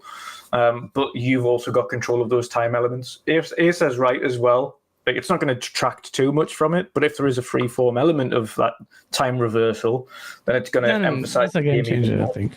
Yeah. That means the design has to be quite intricate. Yeah, so if it doesn't, like, if that's not a feature, if it's not, you can't destroy whatever you want or unwind time as much as you want. The stuff that they have talked about, so the ability to, it's a game that features time travel, and the decisions that you make in certain time periods will have largely unexpected, but ramifications and consequences into the timeline that you're actually like the present, as it were. So you're dipping in and out of time, changing things and seeing how that plays out. And that in itself, like, take the freeform stuff out of it, just take a choice and consequence RPG as a concept, it's still potentially like an incredible game there. So I think that's a big part of it. I was going to say if you think of, and it's a weird comparison to make, but it's the same kind of time reversal thing that was used in Hogwarts, where you could fix things in order to get across them. It was kind of like a puzzle fixer, should we say? So there's certain areas you can't accept, but if you use a time reversal mechanic on it, then you can access that area. And you go, okay, that bridge is broken. You completely forget you've got the time reversal thing, but if you can go to it, fix the bridge, and cross it, and get to the area to find this extra place. Now, if you're doing cross time and time reversal, then, for instance, if the mechanic of changing the time zone that you're in is pretty much limitless, essentially, like, okay, we can go forward in time, backward in time, you can go, okay, well, let's fix this bridge, and then I'll go forward in time, and that bridge is actually okay now, and I can go across it, and then there's another area that wasn't accessible because of the time zone you were in. So it could have different kinds of ramifications. So I think it'll be more story based. Like, you'll have some active points where you activate, and you can toggle back and forth. Yeah. But that will change stuff. But I don't think you can toggle back and forth in time like freeform. Like, it depends again, but it depends on how they do it. Yeah, it depends on how they do it and how they work that time travel and the time reversal thing in. Time reversal will be a mini power, but time travel will be like levels almost. You can see that happening. We shall wait and see, but I think they would have shown it off. The reason it was one of the highlights, the reason, much like there was a few of them though, and the reason it was one of the highlights is because of how it was presented, mainly. Yeah. If even south of Midnight, we knew it was an engine. That doesn't give you a good glimpse of the gameplay, but the reason I liked South of Midnight and the way that was presented was because of it was the music in line with the character building, and okay, this is a whimsical story. It gives you the stop motion kind of aesthetic that they're going for there. It gives you a good idea as to what they're kind of trying to achieve, as opposed to the gameplay, but the audio and the sound quality and everything that it's trying to pursue. That doesn't fly with me with the compulsion games, man. They haven't earned the right to. No, you're right. You're completely right. I'm not talking about gameplay here. I'm talking about specifically the vision is nice, but we got fooled once. They fooled us once. They fooled us once with there's plenty more to say on that one. But in terms of ones that stand out on the way it was presented, I like the way it was presented. As a CGI, it's really nice. It's cool. Yeah. On Clockwork specifically, it was a mixture of everything. You got story, you got gameplay, you got good mechanics. But I also loved the soundtrack that went along with it as well. I thought the soundtrack was on point for that as well. Like, it really emphasized it as one of the better showings. Is so important. But if you watch that trailer, and I was saying out to myself, I was like, sound. This trailer, even with the CGI stuff, throughout all of the showcase, Microsoft had incredible sound design. well, not Microsoft, their first-party studios, really investing in music now, and it's really good, like really good sound cues throughout everything. It was just so impactful. They understand the value of sound. Game development seems to obviously. really And Starfield epitomised that, of course, when we spoke about Starfield. The soundtrack to that was absolutely on point. Yeah, it was absolutely on point. And you know, I keep joking about it, but it just makes me want to play Hans Zimmer's Interstellar soundtrack in the background. Bro, it took me 3 hours to find music tracks for Starfield. Why? because their own soundtrack is so damn good, like to the point where I almost conceded and if you've had a look used at that. But I didn't. Yeah, if you've had a look at the Keymailer thing for the soundtrack to the game, it is completely streamable as well. Is it? Oh, that's good. Yeah, which says to me that the soundtrack is essentially, for in all intents and purposes, free to use. Yeah, it is. If it's streamable, then it's basically free. They won't take your revenue. Which is good for trailers like yours that you're creating going forward. I had to add my own source for that video. But for this, like BG, I'm with you here. This doesn't mean anything. It doesn't tell you anything about the game. You had to figure out afterwards for the game on South of Midnight that it was what it was. It's a third-person action adventure. It's set in the south of America, the deep south. It's got an awesome soundtrack.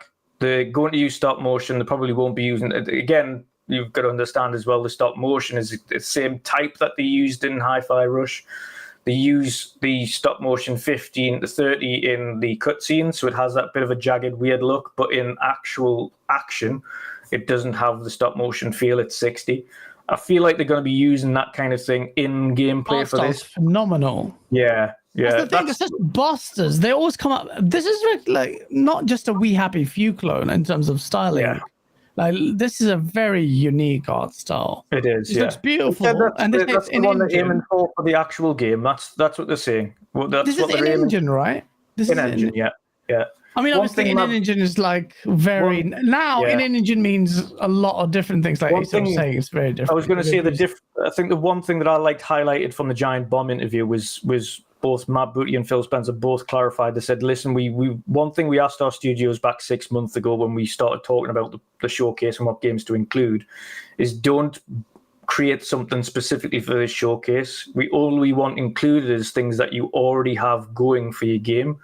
So unless it's already there and ready to use from your current assets and your game itself, do not create something that's outside of that. Oh, they said that? I didn't see that. That's a big deal, chat. That is a big deal. If Microsoft's saying to its first-party studios, don't give us bullshit, basically saying, well, trying to avoid bull, they'll be happy with bullshit. Only anything you've already got there and ready to use that you can build a trailer out of, which is why with Fable, they did this kind of difference between there was in-game mixed with in-game cinematics mixed with in-game gameplay. That was a splice together of all things that are there in the game. Yeah. That they made into a bite-sized trailer. And that's what they've done with everything that they've got there. Good. So that's everything that's in-engine and being used as assets for their games now is what were remitted and doing it. Don't go out and make, like we've seen in the past with a lot of games. Well, not even just that, just don't go out and make something that isn't going to be anywhere near what the final game is like we've seen with, we have to look at kind of previous things where they put together levels that aren't in the final version. So they don't want to showcase levels in the game, for instance, that aren't going to be there. We've seen it with God of War 2018. The initial level was different to what was actually in the final cut. And with Killzone initially, that looked or had nothing in it originally. And we've seen that with some Xbox games as well, where they've unveiled them and they've had levels in there that they showcased in a trailer. I think Gears of War was one of them originally, where they showcased a level, but that actual level played out entirely differently, and it was different when you first got your hand. So it's like, avoid that. Don't make something just for this showcase. If you've got assets to use them to make a trailer, but don't go making something that isn't ready. Was the remit.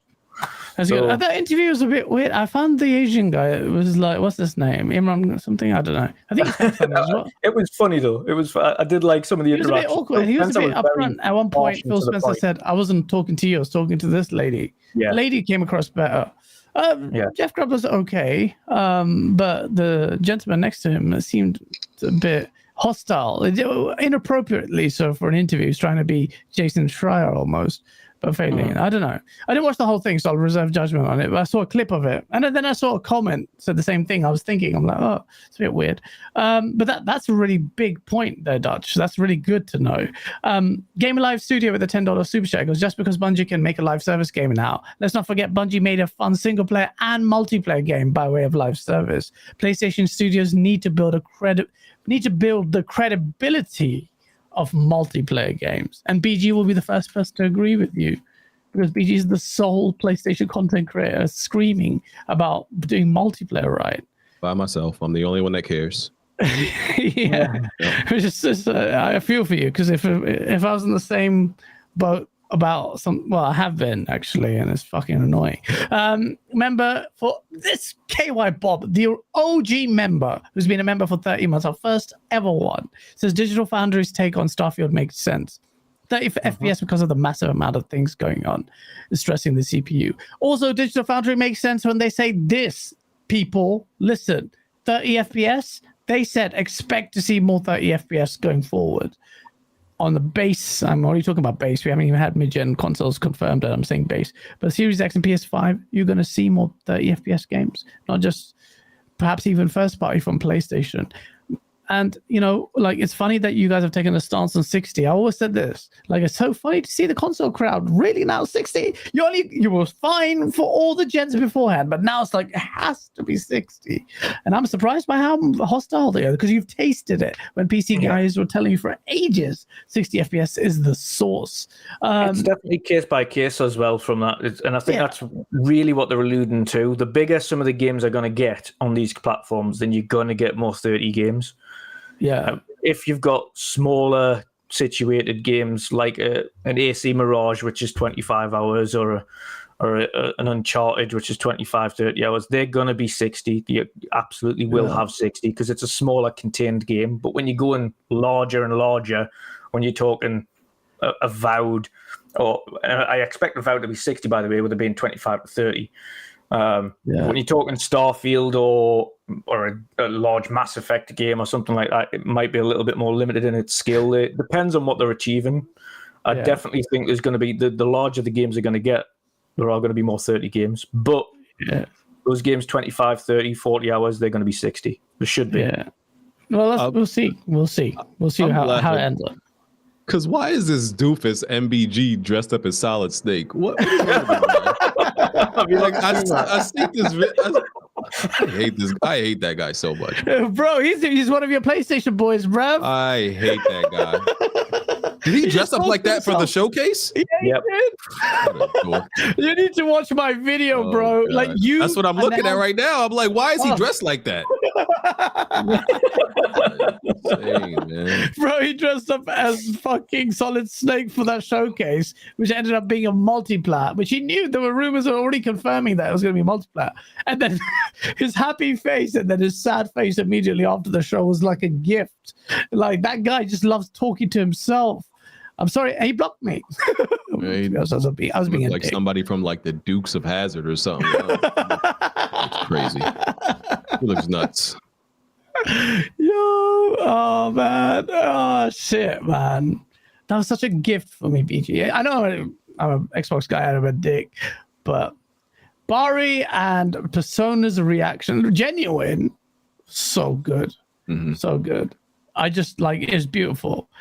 But just to be fair, it was like I was when they started laughing when the GT trailer come on. It was exactly what we were like. But you went back, we were just like, at first it was like, what are you doing? Why are you doing this? And then eventually we were just like laughing. I've watched that clip of yours. You're short more than anyone in this world. I promise you, BG. I've watched that clip you shared of your montage reactions on that short to Jim Ryan. They showed me a movie trailer. He didn't even say that. Just walks off. I was gonna say in retrospect though, if the rest of the showcase was absolutely on point and you're seeing a boatload of first party games, then you get away with some shit like that. Even though it's not great. It went down the way it was, and he was and the pre-recorded segment from Jim Ryan. Fuck do you think we are? With the pre-recorded segment from Jim Ryan saying, and this next exclusive coming up soon. And then it cuts to GT7 trailer. You're like, that was so poorly timed. Like, you couldn't even... Persona was so vexed. I feel for you, Brian. You know what? The one time... I actually like Persona. But the one time I felt bad making a Source video was watching Persona's reaction afterwards. Because I took the piss. Then I went rewind back in black and white where he was super hyped. And I was like... is watching it live, watching his soul get destroyed. Like, it was funny. But at the same time, like, this guy genuinely looks like he's about to cry at one point. I'm not taking the piss. He genuinely looked like he was in tears. I didn't know, like, MPG cared that much. Or Persona. Which MPG I don't give a fuck about. But Persona felt bad because it was like, you know, Persona's cool, man. But... fucking PG, I didn't give a shit about. Like, you can cry all day, every day. That showcase has changed so much. I've shifted the balance in the core gaming circles of narratives. And again, it's short-sighted. Things will change. But it was mad. GaaS, you watched a grown man lose all hope in life over a game in real time. Oh, man. Fucking MPG was brilliant, man. Rambling entertained with a $5 super chat. If I see anyone else capping for Starfield at 30 FPS, I'm kneecapping them. 40 FPS should replace 30. Bro, we're not capping for 30, by the way. We're saying the 30 is excusable. I'm just saying it's understandable considering it's Starfield, man. Because just look, man, there's nothing like it. And there's not like global illumination, RT or not. Doesn't matter. Like, it's impressive. So, yeah. I'm going to wrap the show up because we've gone on for ages. I'm sorry, gents. It was good to have a very good chat. It was good. It was really good. Thank you, everyone. We had over 600 people like it. Smash the like button if you enjoyed the source. Show MBG some respect. He's a big YouTuber people love. Why? People? Why him? Why him? I don't get it. The man talks to why? himself. He talks to himself. That people will say anything about me. He doesn't make any real great points, to be honest. He wanted to give Microsoft the blame for Redfall, but then he doesn't give them the critique for Starfield. And like, I've seen. He didn't give credit for. Oh man, I don't get it. Some people just don't understand in this space. If there's any justice in the world, Weapon Wheel Podcast will be #1 PlayStation podcast. It is though, isn't it? You guys are pretty much at the top. I mean, people consider us that. We never call ourselves that. You are. Everyone knows you are. I'll take it. Yeah, that's facts. That's why. But yeah, gents, everyone in chat, thank you for joining us on the show. It was a great show. We kind of wrapped up and got BG's views on it and clarified for your sake what those actually mean. I don't think BG said nothing wrong to this show, and I dare challenge anyone to say that point. I'm not defending BG's sake because I love him or anything. I just think BG is one of the people, the closest person in this space that thinks like me. Except he's on PlayStation, which is even crazier. We play on everything, just like me, but a lot more. So, gents, Dutch, sorry, man, I'm all over the place. Where can people find you? And what's your name? Any one of us? Both of us? Wandering Dutch? I swear I said Dutch. I said Dutch. I thought he said gents. Oh. Yeah. Oh, gents. maybe I didn't say that. Same time. Dutch. Hey, you said drug test this man before the podcast, please? Definitely not. Oh, dear me. Yeah, you find me everywhere at Wondering Dutch. Of course, every Wednesday for the Midweek Mix-Up, we cover every platform on that one. Although being more Xbox-centric, we do cover everything. We try to be fair with everybody regardless, especially both Xbox and PlayStation. PlayStation, we still don't know what's going to happen over the next couple of years. That's my key takeaway from the last couple of weeks. And for Xbox, hype for what they've got coming forward, but the main thing we've always preached about is they need to be consistent going forwards. And gameplay when you have it in your hand. Yeah, but it needs to be consistent. That's the one thing. Yes, great, bright future, but once we've started to get it, it needs to be consistent, and the quality needs to be consistent. Yeah. So other than that, awesome show, great conversations, love right down to earth, There was no fanboyism going here. There was true conversations, as we like to have Apart here. from me, but yeah. Even then, you ask the right questions, you get the right responses. So Yeah, we do that here, despite my Xbox-ness. exactly. But no, awesome show. Pleasure to be on with all these gents again. And see you all again next time. Yeah, definitely, man. Thank you again, man. It was always a pleasure getting you on here. It's always a good conversation. Last but certainly not least, BG, you got some smiles. But bro, yeah, as always, add some sauce and clarify. Yeah. I don't know why people argue with you for what you think you say. I don't get it. On the PlayStation side, I don't get it. I'm just And Xbox side. I do have a high. I would say people say I don't like anything. I wouldn't say that. I don't like a lot of things. I will say that. And I think people don't like misconstrue as you're overly negative. But my taste have kind of always been strict. But as I'm embracing my old man phase. Of the old guy just doesn't like anything. You damn kids, get off my lawn, yelling at the clouds. I'm kind of falling into that role, and I'm okay with being the old man that complains about everything. People say I'm okay with that, but yeah. So I think they don't like that. I think it's just the way you express the negatives versus the positives. The negative because of the demeanor, the negative positives will be just muted. It's just the way you express it. But I know exactly what you mean. But other people can't read through it, and it just made it really frustrating. I'm like, what is he saying wrong there? Is always what I always think.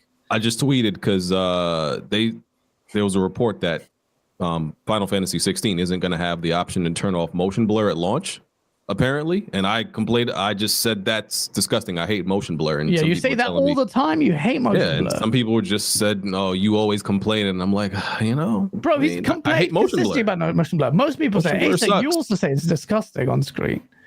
Not necessarily. Depends. I would definitely have motion blur on a 30 frames per second game because it does help in that scenario. I hate it. I hate it. But appreciate the invite. Check me out, Weapon Wheel Podcast on Sundays. Guys, appreciate you taking me away from my wife for 3 hours. You're the best.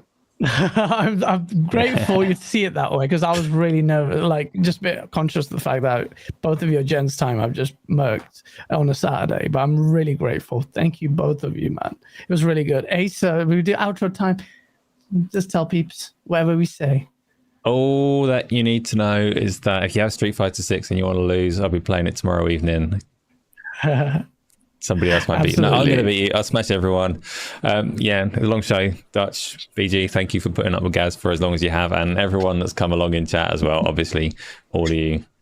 Love you all. Thanks. He doesn't. He does. But yeah, thank you everyone. Thank you all the chat. Thank everyone just tuning in. Isla, I saw you moderating heavily. Thank you so much for doing that. I don't think it gets said enough. All the mods and everyone just tuning in. And if you're listening on Spotify after the fact, thank you. I try not to shout as much as I normally do. And I'm going to do that from Go Live going forward because I'm going to be doing my own personal Septic Soul stuff, which is getting branded up. So then I can just do a solo show, just me, just fucking auto-tune the shit out of it. People think it's cringe. Do a little bit of freestyle. I might do it, bro. Fuck it. Who cares? No one's going to stop me. Ace is not going to be there to be a bitch. When do I stop you doing any of your shit? You never do. But I think I just need a straight jacket and one room. Everyone needs to be aware that I do have the power to stop you doing that shit, and I don't. So I don't know if that's a good thing. He's gonna mute me. You don't do that. He doesn't do that anymore. But yeah, honestly, thank you so much. We're really grateful. Again, Fonza's calling out Destin. Destin Legary. Oh shit! I love the little dramas. I made you like Nick Marseille. Rest in peace. He got absolutely fucking cratered by AI, not even me. He got murked. I almost felt bad for 2 seconds. I made it your dad joke, and he cried about it. Greatest rivalries ever. I have no regrets, but I don't want to make it personal. So just bear that in mind. But I didn't know about that shit. But it's the source, and you have to concede. I fucking cracked your head, bruv. Just like that. You're an egg on a frying pan. I just got a skit idea. Perfect. Thank you, everyone. Hit that like button. and we'll Good see night. you next week. Take care.